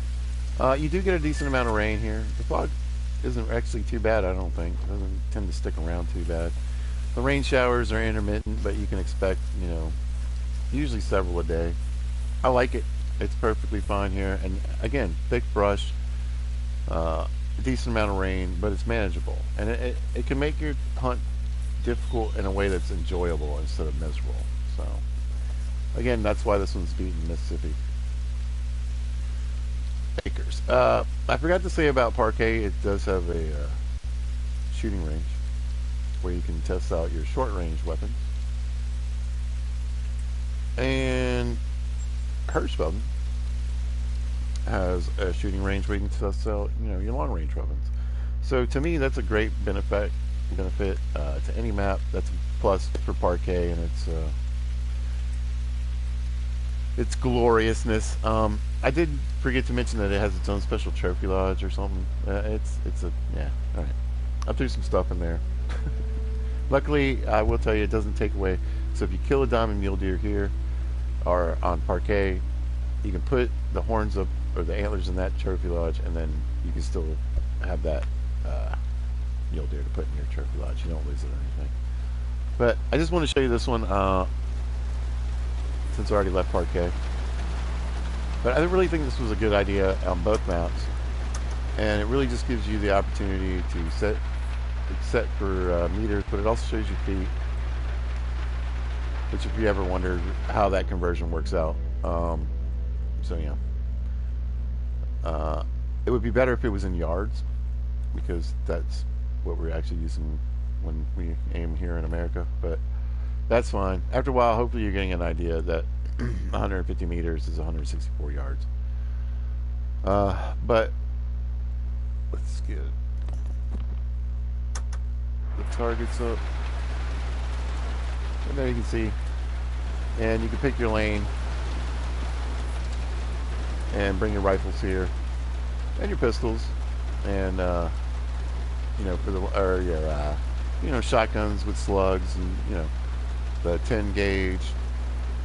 Practice your shooting, and I think that's a really great addition. Definitely gets it a bonus. But like I said, the rain is definitely here. But like I said, it's pretty intermittent throughout the day. Nights are usually pretty decent.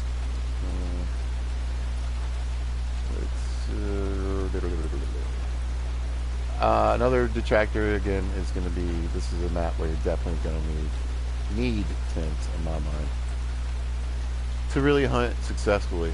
I'm wondering if like I missed the. No, I'm definitely been out here. It would have shown up. But as you can see, I was like, oh, I'll pop out to these fields and show them off. Well, there's a reason why my bird setups are where they are. All right, here's one.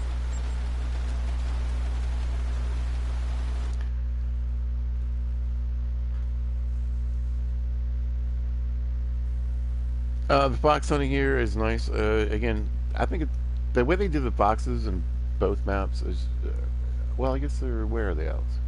Where else can you shoot fox?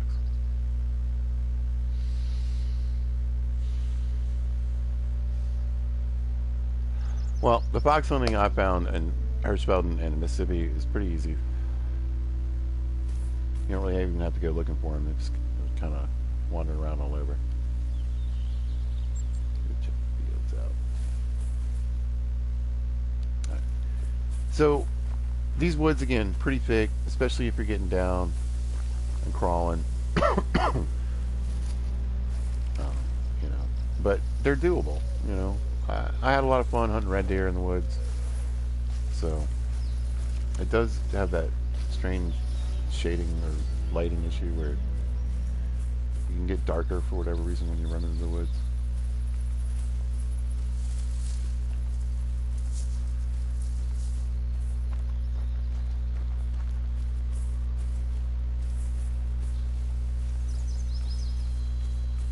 But this is what field hunting is going to look like, and this is fantastic. This is absolutely brilliant. You can see tracks, right? And then when I get these fields are cleared, and there's nothing wrong with making certain elements. Okay, so the crops aren't in Mississippi, but let's space out the rows a little bit. Let's give us a few more openings. Let's make the raccoons, at least when they stand up, taller than what you're trying to hunt. So again, these are great. You can find fallow deer out here. You can find pigs. You can find everything out here feeding. You can see tracks. You can see zones. It's definitely why you get a leg up here. Great place to set up blinds, stands, tree stands. I mean, it's a good map. It's a great map. And again, a lot of people think this is the worst map. So I would disagree. And I mean, again, I have tons to explore. I only have 2 feet zones here, but there's just so much. Again, this is a big map. There's so much to see. And I can get caught in that loop of where I focus on certain areas, and hunt them over and over again. But there are a million zones that I still need to get up on here and expand the species that I'm hunting here. That's what I need to do. But there's your stuff. All right. But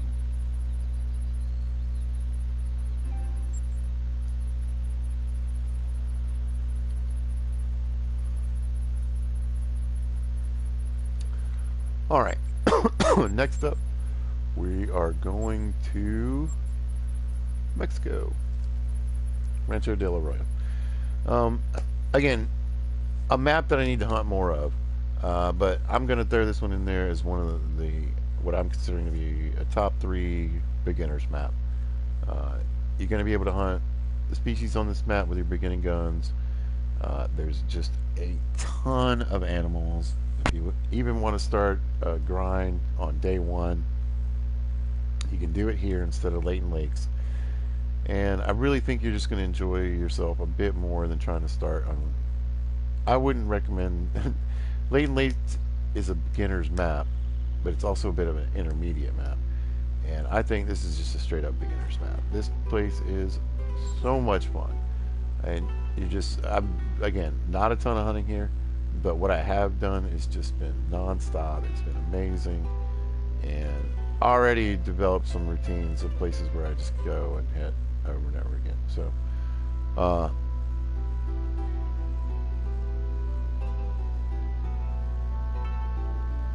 here we go. You can see, you know, again, I follow the storyline. Uh, I did some hunting here after specific species, chasing stuff, obviously. I did some water work, and it's just been amazing. And, you know, it seems like wherever, I mean, just look, you can see me traveling around the map just by following the zones, you know.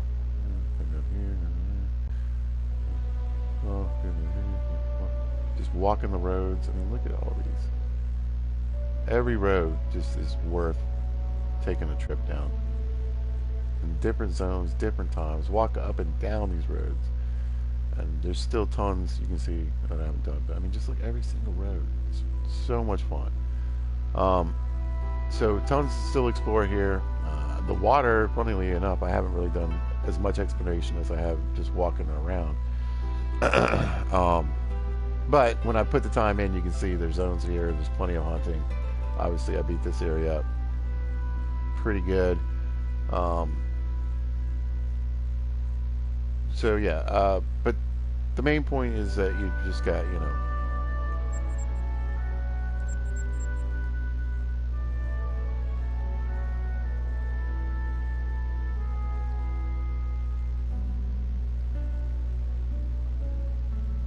oh, it doesn't do that. All right. Anyway, the pheasant, I'm not very good at hunting. Just again, the species that I have to run up to and hunt, I'm just not that good at it.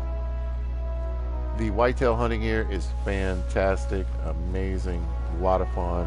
I like shooting the bobcats actually, so I guess there's, you know, 1, 2 I do kind of like to go after. The coyotes are all right too. The turkeys, I love turkey hunting, so that's always a plus. You know, again, all the animals here, all the species are fantastic. They're, you know, huntable pretty much right off the bat. And you can make a lot of money here, which would also be a great thing. A lot of money, a lot of experience.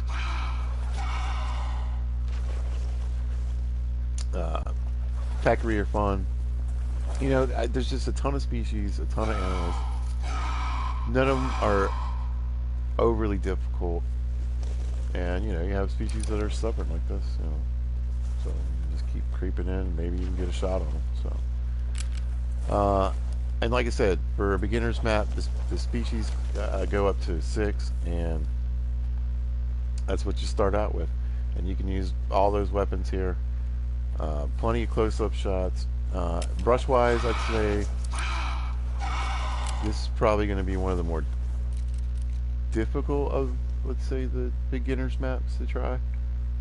But it's worth it. And it'll give you practice for some of the maps that are going to be tougher, that are going to be thicker, you know. I mean, if this thing's stuck in here, it deserves to be shot. U.S. hunters love the glass terrain with binoculars. You know what? But Could if you you not find right yourself now? in denser cover, tracking's the way to go. Just make sure you keep your bearings. He's still growling. Fun. And that's what I'm saying. This place is fun. You get a little element of danger. You get to hunt some big animals. If you wanted, like I said, if you're like, man, I heard about this great one, I want to get a whitetail great one, I'll start my grind. Do it here.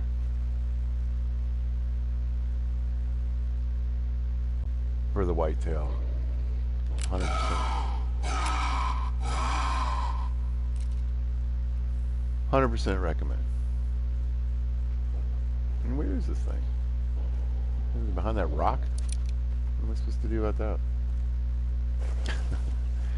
Have a caller. Call it out. Yeah, it's on the other side of that rock. I don't really know if it's going to stick around for all this. I don't know if I feel like crawling.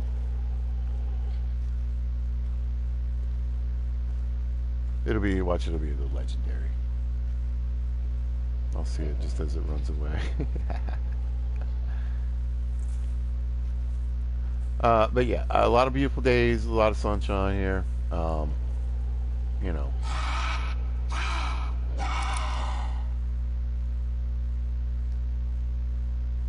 where's this thing going?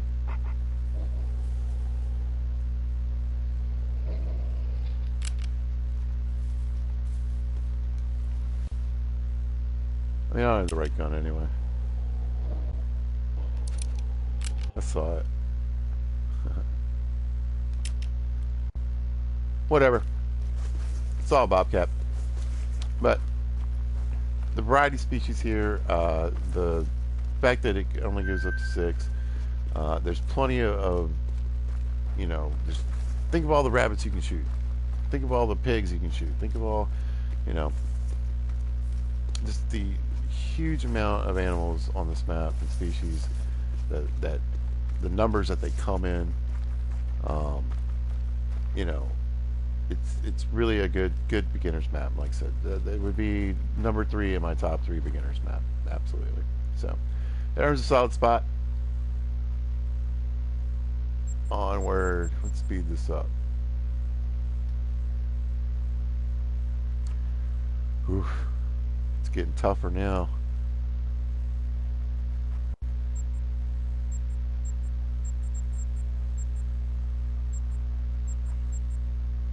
All right. Let's be honest. Leighton Lakes.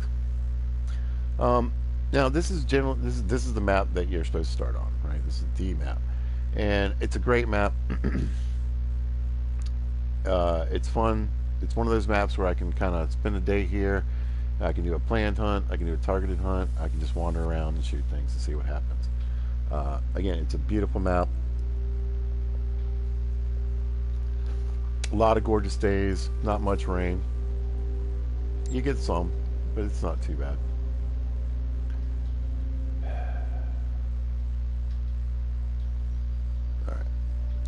It's a big swamp, and that is what I think makes it difficult. It can make it difficult for a beginner. As you can see, there are tons of zones, tons of times, tons of places to hunt and get into some trouble with these animals. Currently, I still haven't fixed all my whitetail zones and whatever zones after the repop, but it's, so I mean, imagine there's even more. Okay. That's why it's a beginner's map, but the terrain itself makes it, in my mind, intermediate.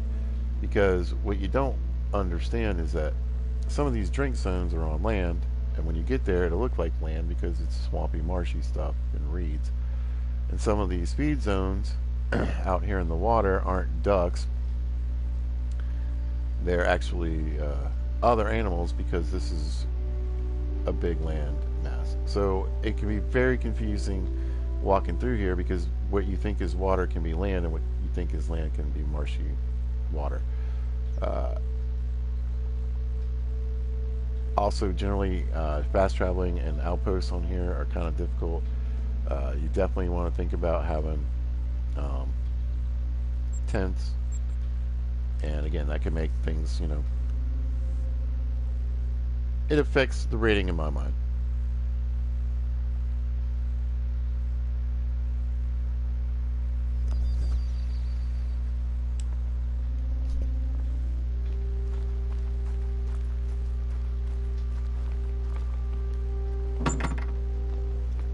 I love the cabins. They're simple. You can tell this was early. And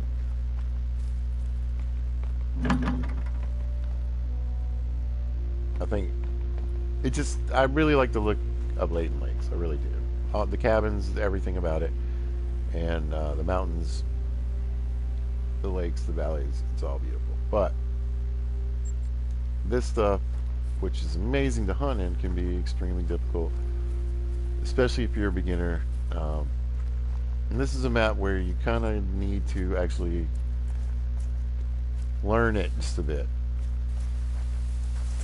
And I think that kind of, again, takes it a bit out of the beginner category of just kind of being able to run around You'll want to know which stands to buy. You want to know when and where to come in because you can hit not just this drink zone. Yeah, I guess that's the thing. It's easy to be a beginner and go to a water source because you're going to find multiple animals drinking at the same time. It gives you multiple opportunities. You can figure it out. Then you can go look at all the water sources at that time and find maybe those two animals, right? But here, you're going to have a lot of feed zones and rest zones mixed in with those drink zones. In fact, the drink zones are going to be a bit further in between, and you're going to have all end up really trying to hunt more. You know, I spotted some tracks earlier. Look at him run Close to around. where you're at right now. There he goes. I'll send the coordinates. That's hilarious. Anyway, he ran around that tree like in a circle like 3 or 4 times.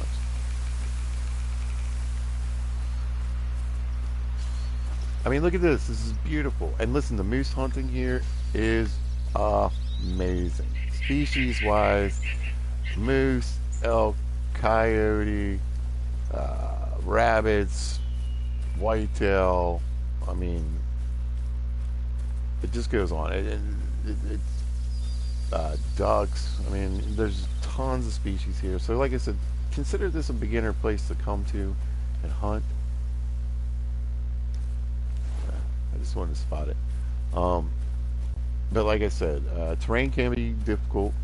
There are places where it can be hard to see. But as you can see, there's lots of pockets and open spaces and amongst these thicker spaces. So when you're kind of creeping and crawling through some of these areas, this more often than not is going to pop out to an open area where you might see your game. And see, I mean, just picking up. I have a lot of zones in here already. And that's something that's fun about this place. It just, again, it's another place where it just feels like, man, I've been here 1,000 times. I'm still getting zones. Look at this.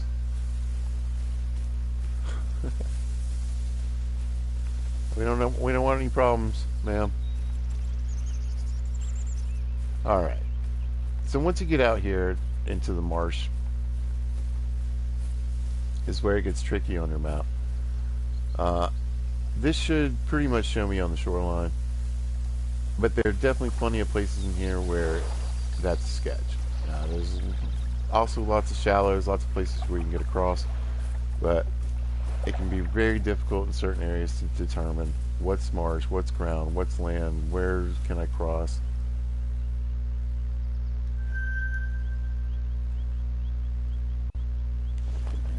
Yeah.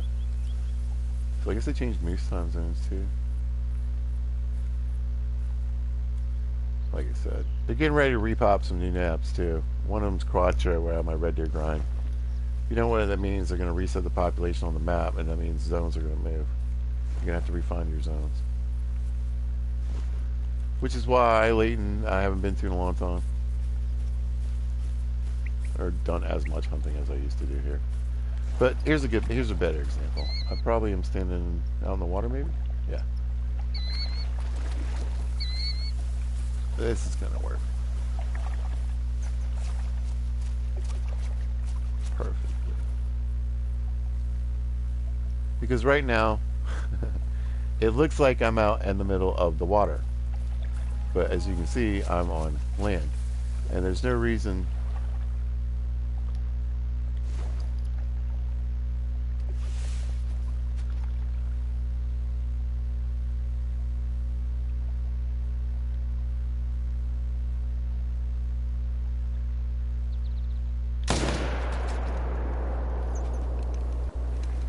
I don't even know if there's pressure here already. Yeah, we got it. Oh, there's another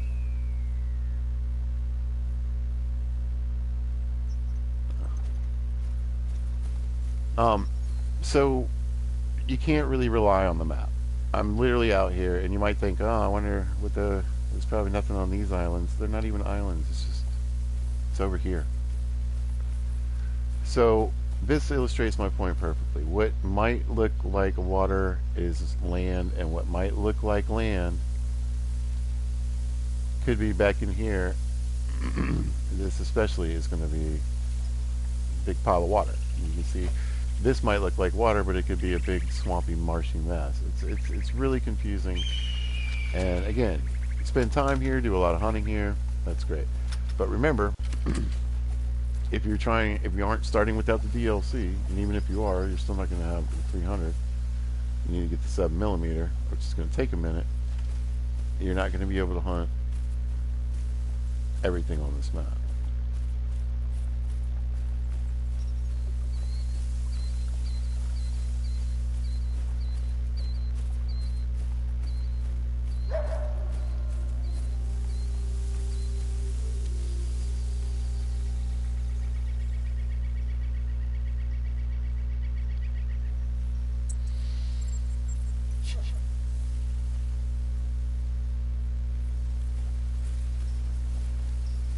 Yeah, see.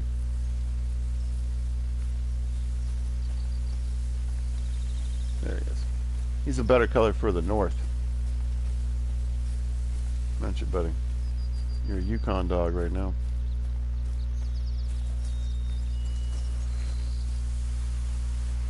But again, I think, like I said, this map absolutely falls into the category above. Beginner's map, there's just tons and tons of animals. But if you're really doing it with just the 243, the pistol, and the shotgun, you're not going to be able to shoot everything on this map, which is why this isn't one of my top 3 beginning maps at all. I would come here later. You know, if you want to come around here and shoot some whitetail or go after certain species, that's fine. If you can't help yourself and you need to shoot a moose with the 243, go for it. I would recommend the M1 at least, and then, you know, come back when you have the 7mm.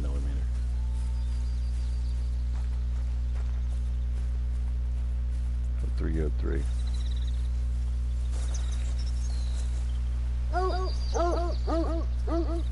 But if you really want to shoot a bear or an elk or a moose, then come on here and do it.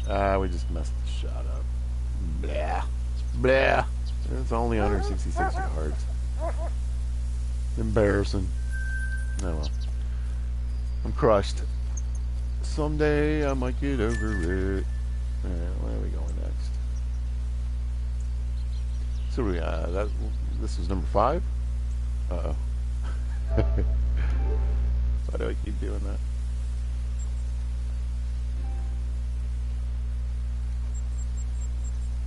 Yeah, this is number 5, right? Is that how it works? What do we got left? We still got Yukon. We still got Silver Ridge. Quattro. What am I missing? Oh, okay. Yeah. Perfect. On to number 4. Now this one's a little trickier because I feel like they're pretty close, like seriously very close. But I'm going to go with Yukon. Yukon is a really fun map for me.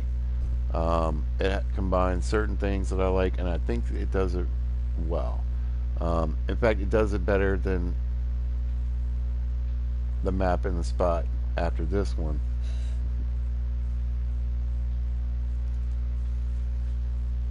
But it's still gonna be number 4 here. We got grizzly bear. We got caribou, right? We got ducks, beautiful ducks, absolutely gorgeous ducks. Wolves, obviously. Let's see. Is there a mission here to shoot like everything? Oh, bison, yeah. Red fox. I knew there was another fox map. Moose and caribou.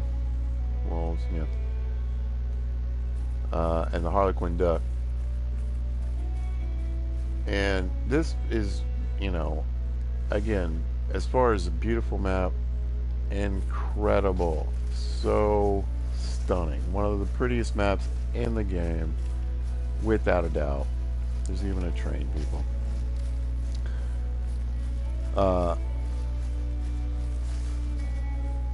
Beautiful vistas. The forest hunting is fun. The water's fun. Everything is just fun about this map. And this is where you're really starting to get into, you know, what I think is some of the better map making in the game. As far as hunting here is concerned, I've done a fair amount. You can see where there's a lot of zones. Really focused on bear hunting because it's amazing here. There's just so many. But I got a diamond moose here. I got an albino moose here. I'm loving moose hunting on this map. This is Moose Lake because it's got the 2 antlers here. And right back here is where I got a diamond. No, that's where I got the albino. That's right. The diamond was here. Yeah, off this side. But yeah, the hunting here is great. There's tons of animals. You can really work the water here really well. This is another water map. I just haven't spent a lot of time wandering around looking for other feed zones and stuff, but I really haven't needed to. You can just work this river and these lakes, and just the hunting is nonstop. This would be a good place for tents, and I say that this time without saying it too unfairly. The outposts are spread out decently. You do have, like, right, it's a long walk to Moose Lake, right, from any direction. So, but for me, instead of being like, oh, set up a tent here, set up a tent here, set up a tent here, set up a tent here, and here, just I need like 1 or 2 in certain areas to get me where I need to be. You know, but this isn't even that far to run up to this spot, so I didn't think the outposts were laid out too bad. I wish there were more, like always, but you know, and again, this would benefit with some tents just to get back and forth to each side. It's kind of funny because I end up fast traveling to this house a lot and running back through these bridges to do what I need to do through here. So, yep, but not enough that it really affects anything to the point where I feel like it's as frustrating as it is on some maps. It would be useful here. It makes a little more sense here. I don't feel like it's a forced thing that you have to do. You can still plan plenty of hunts, do plenty of times, and get lots of game. So yeah, I like this map species wise. It's a big map. You know, definitely for me, it's a great water map, and you can just keep working the water and working different areas, hunting different things at different times, coming back down through here, put the pressure here, clear up the pressure from there by going through here, etc. So you can make planned hunts, and any map where I can make planned hunts is just top tier. So definitely earns a spot number 4. Again, just absolutely one of the prettiest maps. And then the bear hunting here is amazing. I think that's is this the bridge? Yeah, but this isn't the spot. This one. Right in here, every single zone is a bear zone. Okay? It's just non-stop. And you can come out here, crawl up on this train track, and shoot a bunch of bears in all these zones. And they just start running around, and they get confused, but they keep running around through here. Let me tell you, you can get some really, and there's some big bears through here, so, I mean, have at it. Have at it. It's amazing. And then you used to be able to jump off and heal yourself, but you just walk back. It's fine. There's no, the render glitch is gone, so you can come down here and pick up your bears. You might even get a few more with a pistol or a bow, because they'll still be freaking out and running around.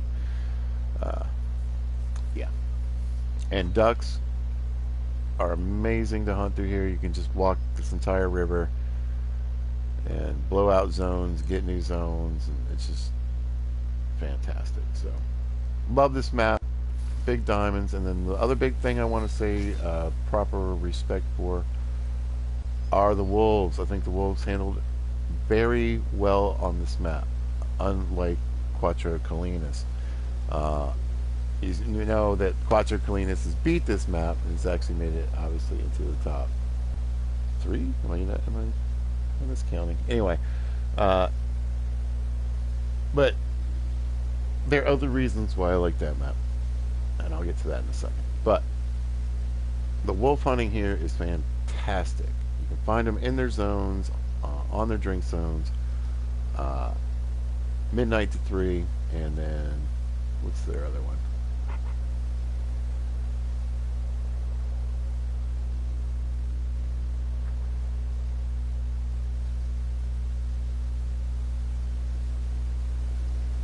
Oh yeah, they have this quick little half-hour zone from 11:30 to midnight. I knew there was another weird one, but get out there and find them, and they're really fun to hunt at night in their zones. And they're generally wandering. You can find them wandering around sometimes. I think they eat, hang out around here. But my point is, all through this area, you can find wolves, and I think that's fantastic. And you know where you're most likely to get attacked? All through this area. And you know what? I don't seem to get attacked by wolves over here at all, because this isn't where the wolves live. So I like that aspect. It's not like Quattro where they can just randomly come at you at any point. They have a place, they have an area, and when you're in their area, it feels like getting hunted by them is more natural to me. And like I said, I feel like wolves are an actual huntable species. You can find them in their zones and take them on, and take on packs, and really enjoy that aspect. So gives this just one more boost to this map. Is, you know, best wolf hunting in the game, my opinion. And yeah, like I said, these incredible vistas and views. Pretty good visibility as far as, like, you know, rain, fog, and, you know, just generally the brush kind of reminds me of Silver Ridge as far as like the wood setup. So pretty easy hunting all the way around, I think.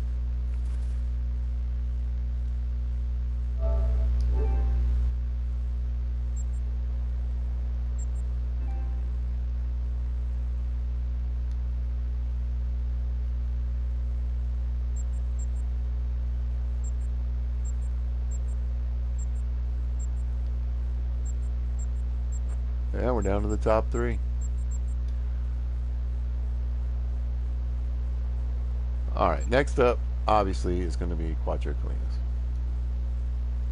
Now, Quattro Colinas to me, in some aspects, is my favorite map. It has a lot of going on for it that I enjoy. It's one of, in my opinion, the best places for ground hunting, for your short to mid-range weapons, you know, your pistols, your shotguns, and your bows. It's some of the best water hunting in the game, I think, and the detractors, I think, are going to make sense when I get here. As far as visibility on this map, some of the fields can be tough. For instance,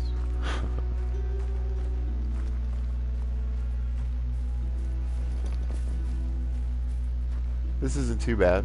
It can be hard to see some smaller critters, right? But mostly more when you're creeping. Is there? Yeah, there's some closer. This can be a bit difficult as well to see through. But actually, it's not too bad with the taller animals, and just the, you can see the mouflon and things moving through here. I think we have every example. Yeah, then we have the, like, orchards. The orchards are fine, right? Literally these spaced out rows. There's plenty of opportunities to see through them. So even when you're in the trees and the thick part, because there are, you know, some thick forest parts up here on this hill, you can see there's definitely a lot of spacing where you can get really good visuals. So as far as visibility, I think this is one of the best maps. It might be the best map in the game. And we'll get down here to the water. Now, the water masses here are pretty huntable as well. let's switch to the map.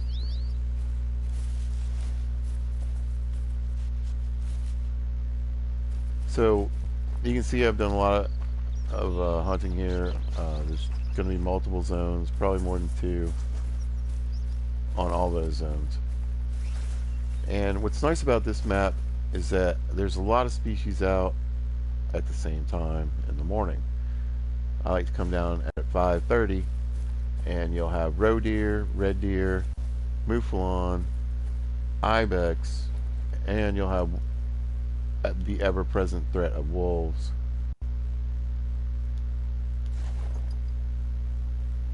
What else is there?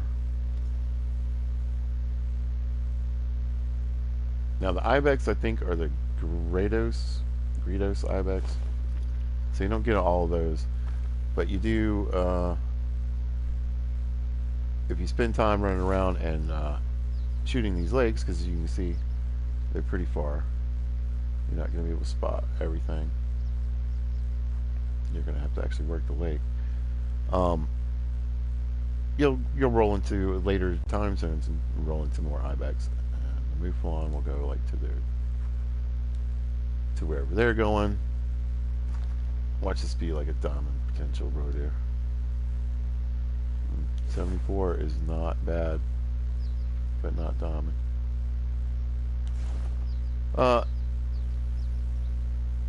So hunting the shoreline here, not only can you, I mean, think about it, look at this, this is fantastic. Not only can you get in here and look, but even when the zones tend to be a bit further up the shore, so this might say it's here.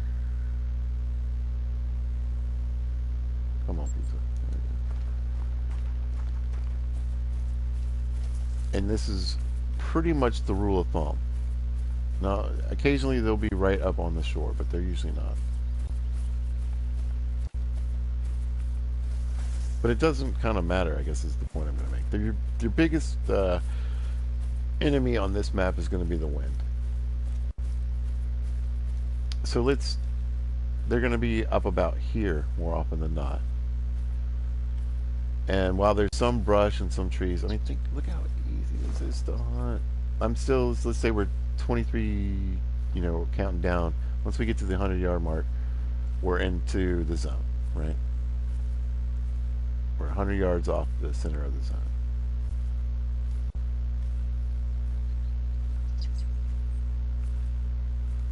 So boom. This is where we start seeing animals. And look at this. It's fantastic. Not to mention that you've got red deer and roe deer. Both animals are extremely susceptible to the collar. They love those things. And if you have the who's deer perk like I do, it calls them both in. So you can save a little weight that way, and honestly more fun, you can just bring them all in, because the red deer and the roe deer tend to be hanging out exactly side by side. So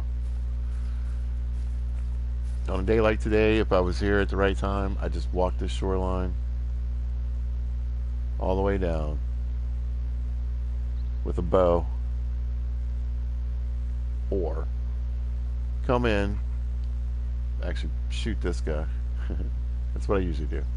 I usually come in and shoot the one or two biggest red deer here. Don't worry about whoever's sitting here, because they're going to run off and then come back. Go pick it up, come back. By the time I did that, they should be in here. Take a rifle shot, bang, they run off again. Creep in here, pick it up. Hopefully any females or any others are coming back in. Bow shot, move on down. Catch the biggest one out in the open, blast it with a rifle, run up, get down, wait for the females and any males to come back in, pop them with the bow. Repeat, repeat, repeat. It's fantastic. By the time you get around here, your zones are probably working over into ibex zones or something else. Just keep hunting. And like I said, they rest here, they hang out here, they're always around here. There's just tons of them. So as far as visibility, I really think this is probably the best and easiest map for that. This is also in my top 3 beginners maps, because again, nothing over the level of 6. The night thing about that, again, is you can use the classic beginning weapons, and if you have a weapons pack that gives you the M1 or you've acquired the 7mm or the 303.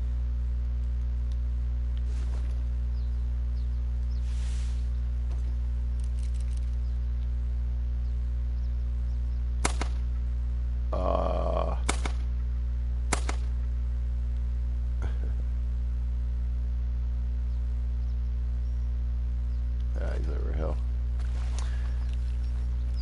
Yeah. So you can start here with the 3 basic beginning guns. If you have a weapons pack that gives you a 4 to 8, you're going to be even better off. But you can definitely shoot red deer with the 243. You just generally want to get up a little bit closer, which you can really do on this map. So again, this is a great map for close-up hunting. Stand hunting and tents are great, but they're not necessary here. I just started doing them basically because I started a red deer grind, but even then you don't see a ton of them because I just don't feel it's not really that necessary. So and it's all getting ready to change anyway, so it is what it is. But pretty good access with the outposts. I would never have even thought to set up tents here until I started to do the red deer grind. It was fine, and the reason I picked this map is because I had a bunch of red deer. I already had diamond red deer on this map, so I figured I'd go to the place where I'd done the most work on red deer, and I did it without any tents or any tripods. So that again is a great reason why this has made it to the number 3 spot, and is in the top 3. I would say in the number 2 spot anyway on beginner maps to start out on. The only reason it doesn't get the number 1 spot is because of the wolves, and the wolves are going to be a problem here at the beginning for a beginner, I would imagine, because you're trying to shoot them with that Focuso pistol and a quick prepare to die, people. So there's that, but again, work your pistols up, use your bows, do what you can. You can definitely stop wolves with bows.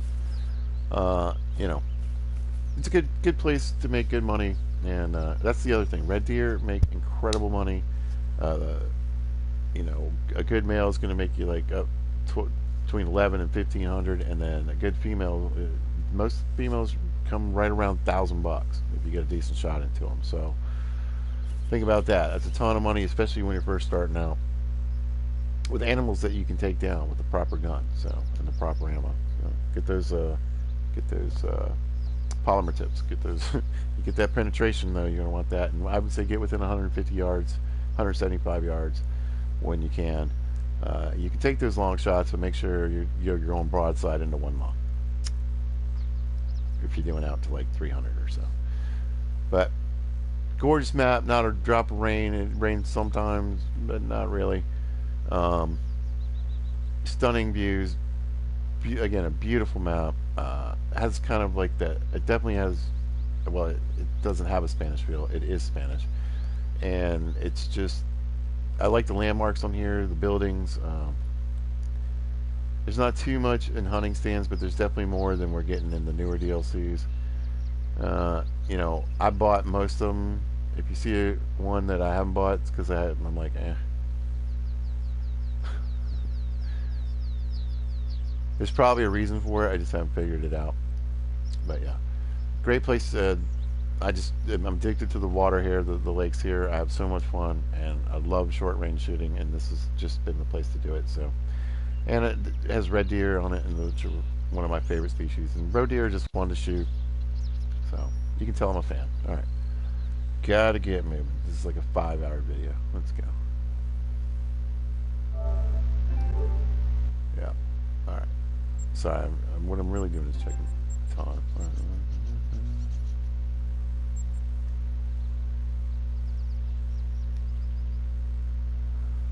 Number 2. Number 2 is also a number 1, so that will help it. But officially, it's got to be Teowar.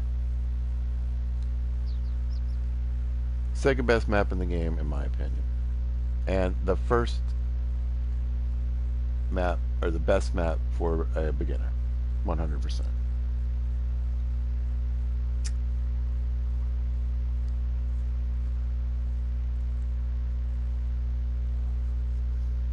I'll wait till we get there.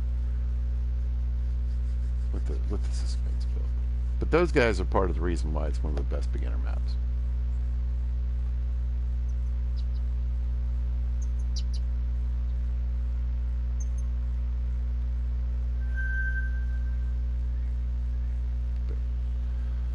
They're in the middle of nowhere, right? In McCraig. Yeah. I was doing some evening hunting. All right. We're getting ready to, actually. This is the time to be here, because this is the time when this little area pops off right through here. All right, let's see. Oh no, that's the turkeys. Yeah, turkey hunting. I'm in the wrong area. These are all turkey zones, all of this, and it's incredible here. So, Invert Craig, off this weird little outpost along the river, you get this weird little spot. I'll pull out the Waikira. I'm sorry, it's New Zealand. They have a completely different language. I mean, it's English, but so this is my favorite turkey spot in Call of the Wild. So you get, I'll give you that one. All right. New Zealand. Why do I love New Zealand so much, and why do I think it's the best map for a beginner? Well, again, you're running into that nothing on this map is going to be bigger than the 6. The biggest thing that's going to be on this map is the red deer. And again, I think the red deer with the 243 isn't ideal, but if you get the Solican, if you get, you'll be fine. If you get the 7mm, or the M1, or the Eckers, or the 303, definitely, you know, use those, but you know, you can do it with the 243. And the 243, by the way, is going to just destroy everything else on the map. Your pigs, your goats, and your fallow deer. Remember, that's a gun that shoots 2 to 6.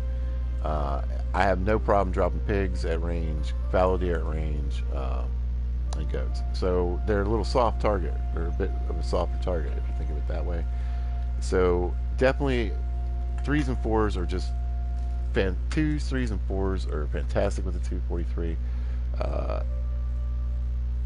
It's not the best accurate, you know, but as long as you learn how to shoot it,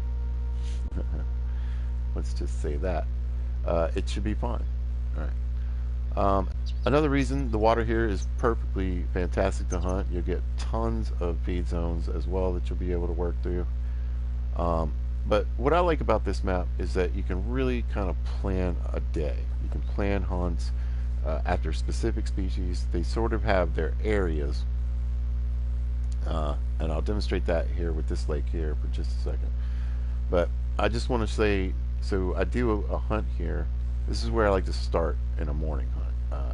Chamois are on the left here, and they start really early. And when I say chamois are on the left here, every one of these zones is literally just a chamois zone. And then the feral goats. So as you can see, they get here at about 5. Come down here. I usually like to get in the stand, hang out, wait for them to come in. There's usually some either right in front of the stand or right over here on this hill. Get them, move on, walk through here, shoot one, crawl in, get one with the bow, get to here, shoot one, crawl in, get one with the bow, shoot one, go in. Alright, by the time I get to here, it's usually about 9 o'clock. So I work my way into this stand. And then we get to this side. This side is all feral goats. That's right.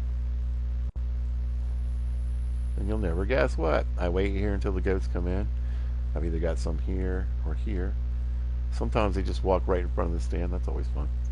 Take care of business, right? Get out, creep forward, wait a little bit, shoot one, crawl in, shoot some, because there'll be a bunch of goats. Well, there's lesser chamois. Pop some goats with some bow, keep creeping them, pushing them forward, shooting them as they're trying to come back in. Just keep massacring them and making them nuts and come through here. And by the time you get to this point, guess what? you're heading towards 1 o'clock. That's why I like this map. It's very oriented to being able to set up like a specific hunt. So another thing, another area to do that from is here. And I'm just going to run over here. Maybe. So as far as visibility is concerned, again, here it is amazing. Now the woods can be pretty thick and at times pretty difficult to see in, but the animals seem to generally be in the more open areas on the edges. Sometimes you'll have like 2 or 3 that are kind of sticking out of the woods, and the rest of them are kind of hiding up in there. But I would say this is second in visibility. Just you're going to be able to see quite a ways, lots of open areas, and even when you're in areas with lots of hills, which is kind of part of what New Zealand is, there's lots of hills. You're still going to be able to see up them, down them. You're not going to feel like, totally like, oh my god, let me just bust through here and brush. You can actually do a lot of good creeping, and like I said, this is a great map as well for up close hunting. Good place to, and another reason why it's the #1 beginner's map. You can get plenty of bow shots. You can get them from stands. You can get them from crawling around and getting up on your animals, and you know, being able to spot them from a ways and stalk them and get up on them. Just a great map for this.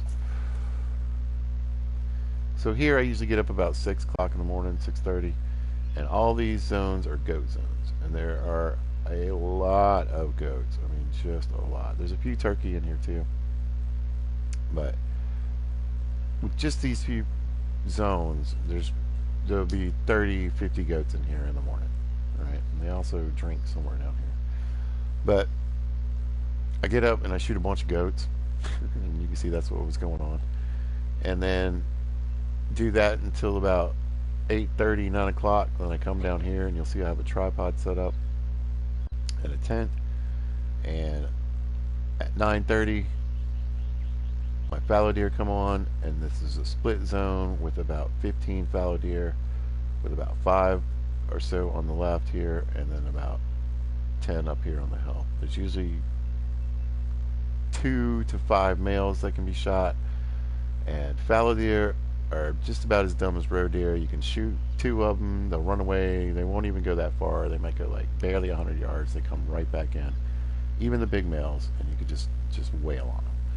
They run all the way down this coast, and behind here are also fallow deer zones.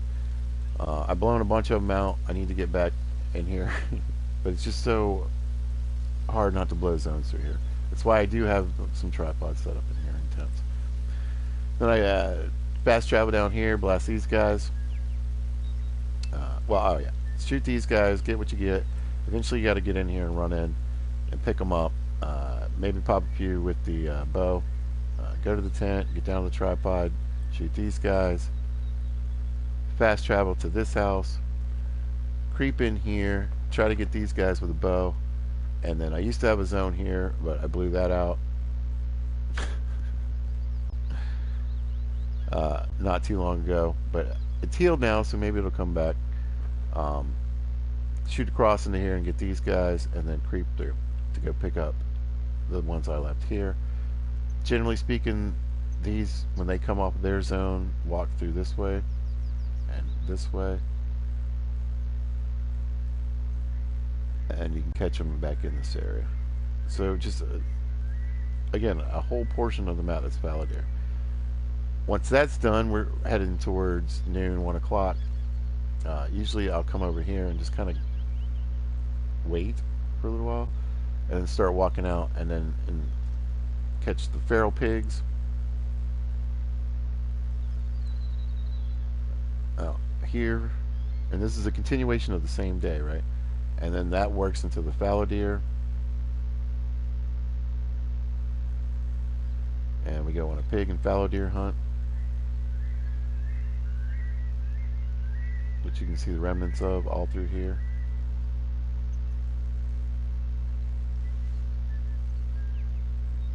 keep chasing them. But generally, it starts to get a little late. I leave. So let's say 1600, and I fast travel to here. I really should get a 10 up here, but it kind of works out. Leave through here, shoot anything. I think there's red deer sometimes. What is it? Still hanging up in here for some reason. Come up through here, and then I think right in here is a rabbit burrow. How do you say it? How y'all say it? Burrow? A rabbit burrow? Anyway, shoot some rabbits, and then work my way through the rocks looking for randos, and then when I get down here, you can find Sika deer. Yeah. When they come off the zone, if you get here a little late, it's fine. They move up through these rocks. And so a lot of times what I'll do is I'll shoot my rabbits, come back through here, and then work my way right into here, and you can kind of catch them filing through in this little canyon. I think it's right there. Great place to pick them off, get them stuck and running around and freaking out, and pop 2 or 3 of them. So, and that's generally how you end the day until it's red deer time, and then you start hunting those.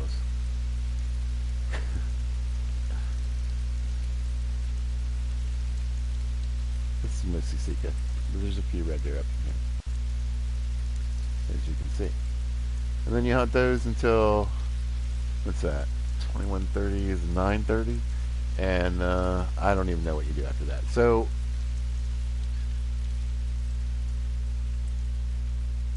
the Sika deer also run all the way down this coast. There's red deer, there's some chamois, but most of this is Sika deer, and they run all the way down this coast, which again I find pretty cool. So we got Sika deer here, goats, chamois, red deer, this is goat lake, right? Yeah, goat lake. Goats, right?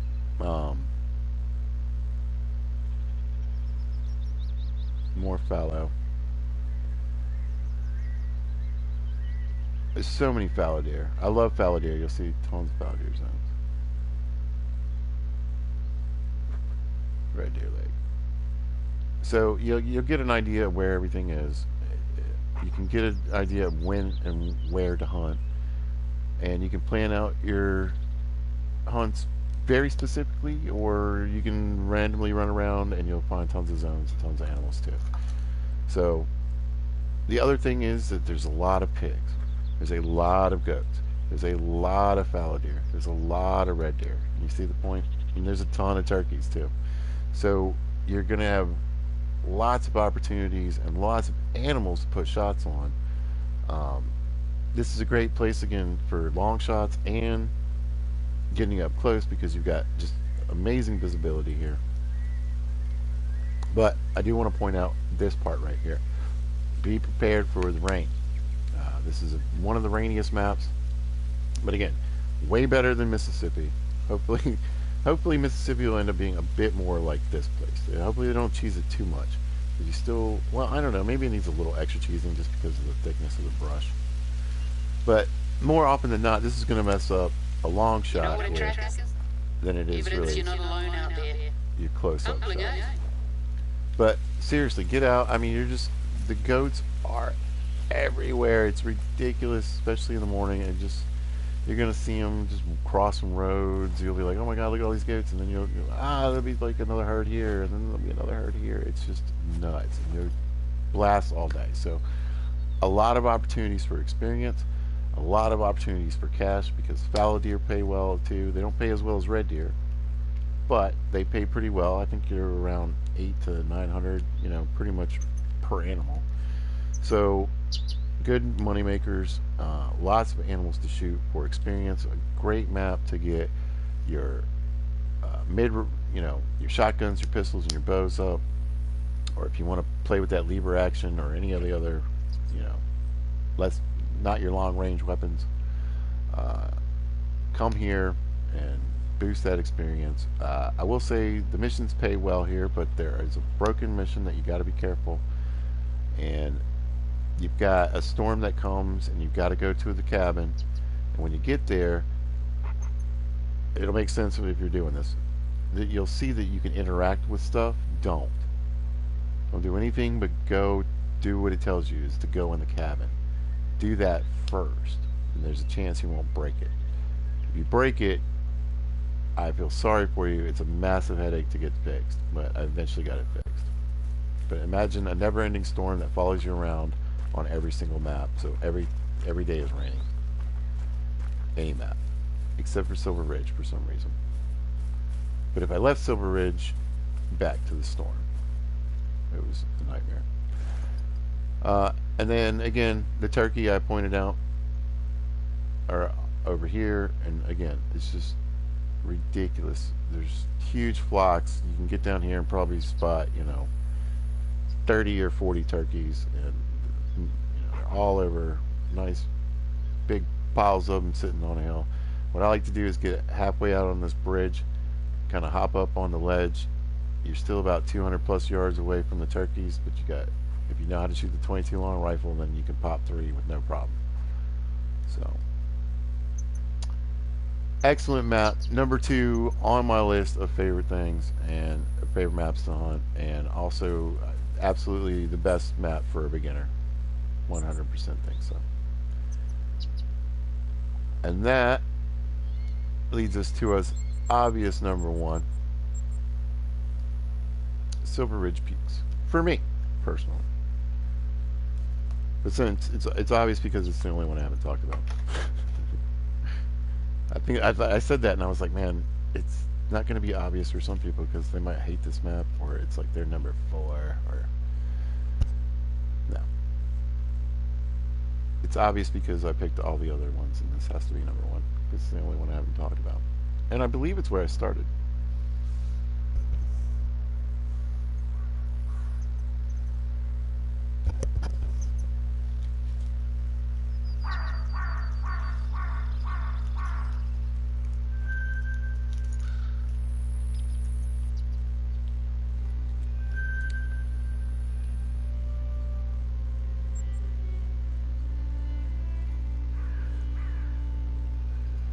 So we've got a big map, always a plus. I mean, look at this monster, right?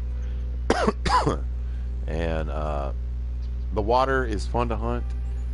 It kind of has a savanna-like effect, whereas in there's just not as many water resources around, so you're going to have a lot of animals stacked up on the water, which can make it a lot of fun.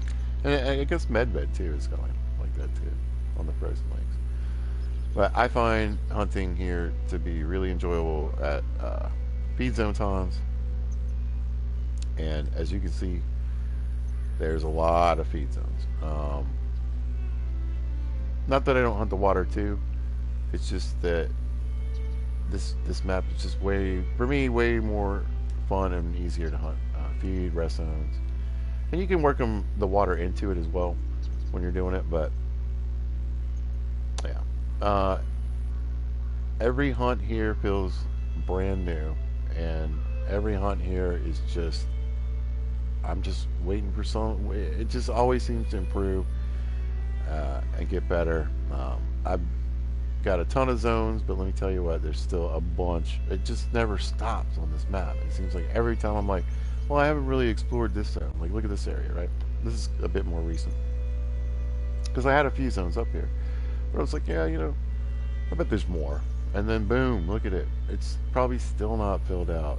They just can't help themselves here. They couldn't help themselves. And I'm really glad they did.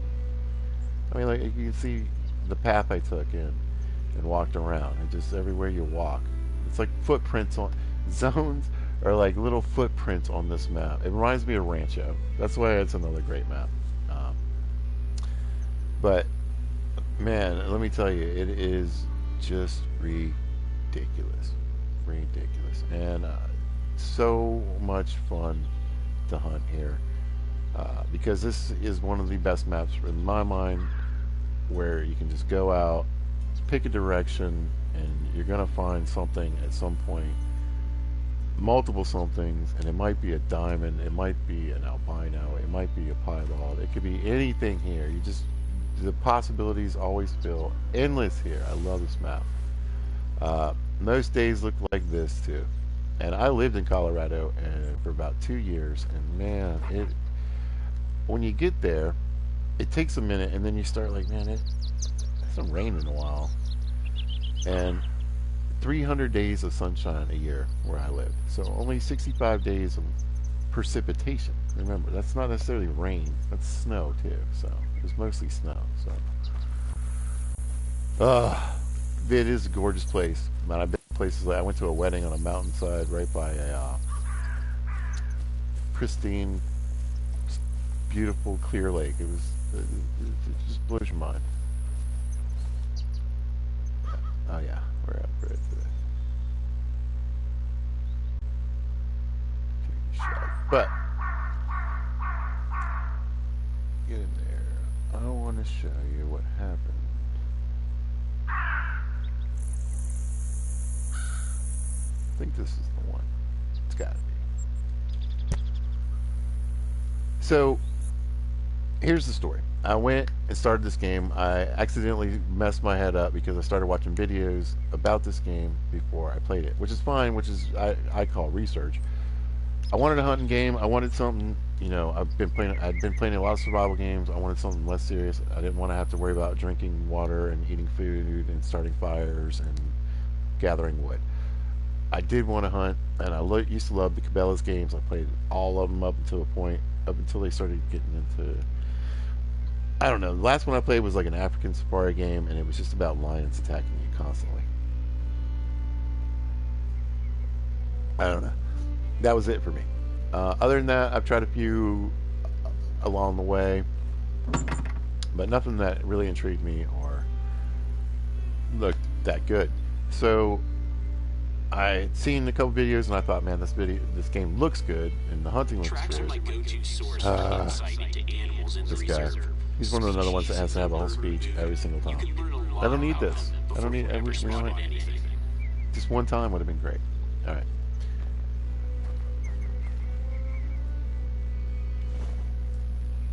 But I went to Leighton Lakes because I was like, all right. I had DLC. I had a ton of maps. I bought a bundle, right? A bundle. I got the bundle. You gotta get the bundle. So I got the bundle, and I had the M1, and I had the longbow, and I had all these good weapons. And I said, no, I watched too many videos where they're like, oh, people start. It seemed to be a trend right then. People start now, man. It was right after the dogs came out. They got dogs, and they got, they don't know what it was like, and they don't even have to hunt. Like, they can start out with the M1 or the Eckers, and they can do this DLC and get the 303, and they can do. They don't need to get the 7mm like we had to, and all that. And I fell for it, and I went to Leighton Lakes, and I used that stupid pistol and that crap shotgun and that stupid 243, and I suffered for hours. And then I went to Hirschfelden because I thought this is going to save the game. This is going to make me love it. It's going to be perfect. And Hirschfelden just crushed my soul because I couldn't find any animals. It's like, what is going on? Why is this happening?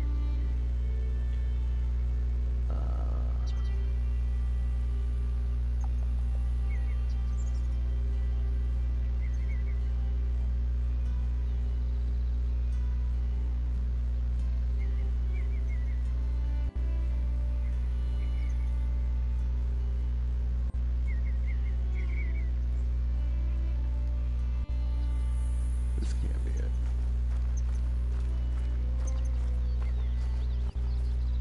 Maybe it is.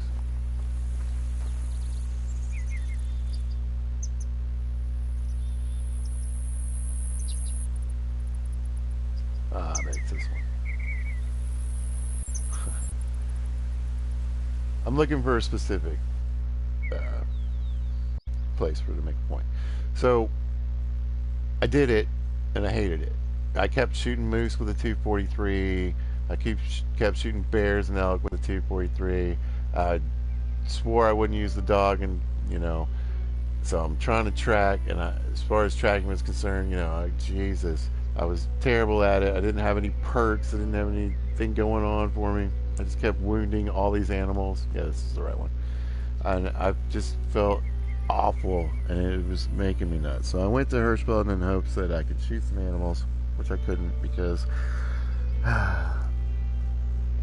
the geese were broken, so I couldn't use my shotgun really, and the pistol's garbage, as we know, and the 243 can only do what the 243 can, and it can only really do so much when your perks and skills are such crap.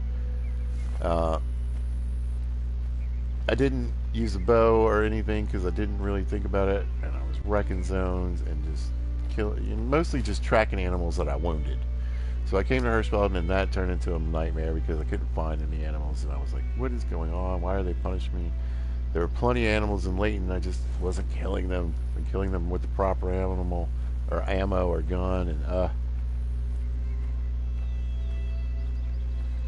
so I downloaded. Well, I grabbed the DC guns, DLC guns. I grabbed the Eckers and the 22, and the crossbow, and I got all the good stuff, right? And I came to Silver Ridge. And day one, you land here, right? And I guess you have your little flying in, and then you're sitting here and you land. He's been telling you to do something, and he tells you to go get an outpost. I think it's over that way, right? Or lookout tower. And immediately I heard a noise, and I turned around, and there was a level 4 pronghorn. No, it was a level 3 pronghorn, a level 4 mule deer, and then 2 plains bison. And I was like, oh, what is happening? And I dropped down, and I was like, I wanted the muley, but, and then I hadn't shot a pronghorn before, it was a new map, new animals, and but I couldn't help myself. I was like, I gotta go get this bison. So I start creeping down on the bison, and then some elk came out over here, just kind of ran out, and I was like, what is happening? And it's been like that ever since, and that's why this is the #1 map. It's just a bunch of animals, a bunch of zones. They're all mixed together. You can't hardly ever decide what even to shoot. You just quickly scan. Okay, what's that? Is that a level 4? Wait, okay, hold on. What the pronghorn? Where did he go? Oh, that's the 2. No, I don't care about that. Oh, wait. Oh, there's another pronghorn. It's amazing, right? Another good place, and this is exactly what I do. I set the time for like 6 or something. I crawl in through here. Sometimes you can get a turkey. I get in the stand. I get set up for, what is it? Elk. Oh no, this is probably a little earlier than. It has been a minute. Spend time. Eventually ended up shooting bear, bison, elk, turkeys, and pronghorn, mule deer. Everything through here. I just make a day of it. I start out here, work my way up to this stand, and then, as you can see, finish up here. And there's 100 variations I'm not going to bore you with. Different little spots you can go to. But as far as zones and animals are concerned, I have no doubt I will still keep finding zones on this map. I feel like for years to come. Whenever I'm blue, I come to this map. Whenever I'm just like, man, I want to play for like 2-3 hours and maybe get a diamond, I come to this map. Rares all over the place, diamonds all over the place. I mean, partially because I just hunted here so much, I'm sure, and have just respawned however many animals again and again. So there's bound to be some good ones I haven't seen out here yet, and if I keep shooting them, hopefully there's bound to be some more. But absolutely, as far as species are concerned, elk and bear and bison, and then you get turkey. It's just it's fun. It's a fun map. It's a fun place to make money, and a good place to come as a beginner-ish. I don't recommend this even in the beginner, the best, the top three beginners maps, because you got so many species that are going to be too. It's like starting on Leighton Lakes, really. That 243 is going to be worthless here. The M1's only going to get you so much. So, it would be better if you did come with the M1 or the Eckers, or if you managed to get the 303 or whatever. But I'm just saying, like, that and the fact that you're definitely not.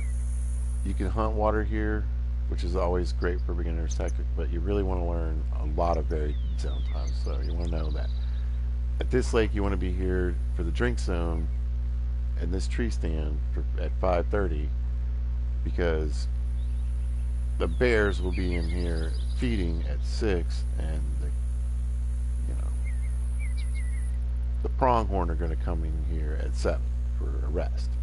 So that's a little bit complex sometimes, I would think, for a beginner.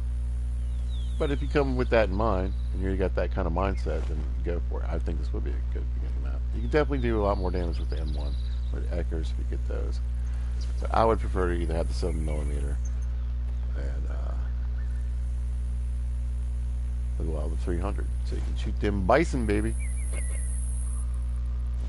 Yeah, speak of the devil. I mean, I would have no problem. What time is it? 3:30 in the afternoon. Start hunting. It's probably, like, generally speaking, on a lot of maps, it's like the worst time to be hunting. Well, I think. You can see I don't see anything out here, but I heard something, and I'd feel just comfortable that's what I mean. Any time of day, walking through this area, anywhere up to here, I'm gonna find something. It's great. I got a diamond albino mule deer here. Other diamond animals are here. And the most rares on this map, I think. Yukon might end up being a good rare map. But anyway, number one map in my opinion, for just a ton of reasons. Absolutely beautiful. Great weather. It's just sunny all the time. Species of animals everywhere. Again, this is one of those places where the animals kind of have certain areas that you can find them in. Especially the bighorn and the mountain goats. And again, like I said, the amount of species here just keeps going on, and there's just so many, and so many big ones.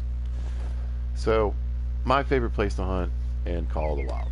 Absolutely. This is where I go if I'm getting bored of hunting specific maps. This is where I think about, like, I'm doing a grind somewhere and I'm like, man, I want to go shoot some mountain goats. Or I'm doing a series in a place where it's kind of like, this isn't really my favorite map, but I want to hunt it and I want to get zones and make it a better map. Then, I'm still thinking back in my head. I'm like, man, I need to go get another diamond mule deer and Silver Ridge. Time to really hunt those elk. I keep saying I'm going to get out here and get these elk. But, pronghorn. Like I said, I love all the species on the map. It's a fun map. They're everywhere. You don't have to be very good to shoot animals here at all. You could just pretty much throw a rock and hit one most times a day. You can, like I said, set up a plan. It's just a lot of fun. But like I said, not what I would consider the top 3 beginners, but you can definitely come here and have a good time. All right, that's gonna do it, I think. And I feel like you might agree with some of it. I'm sure people are gonna have different opinions, but personally, like I said, that's how it works for me. This is where I like to de-stress. So I guess and if you would say, well, that's just because it's a really easy map, and like I said, you can throw a rock and hit an animal. Yeah, exactly. That's exactly why I bought this game. It's because I wanted to wander around and shoot stuff sometimes. And this is the best map to do that on, in my opinion. So, all right, gang. Well, I hope you had a good time if you happen to catch this, and if you see this at a later date, thanks for watching. I killed a couple animals, right? That was mildly entertaining. But I mean, you don't even really have to do much here. You can just stand here and it's absolutely gorgeous. So, you guys have a good day. Thanks for watching, and be good to each other.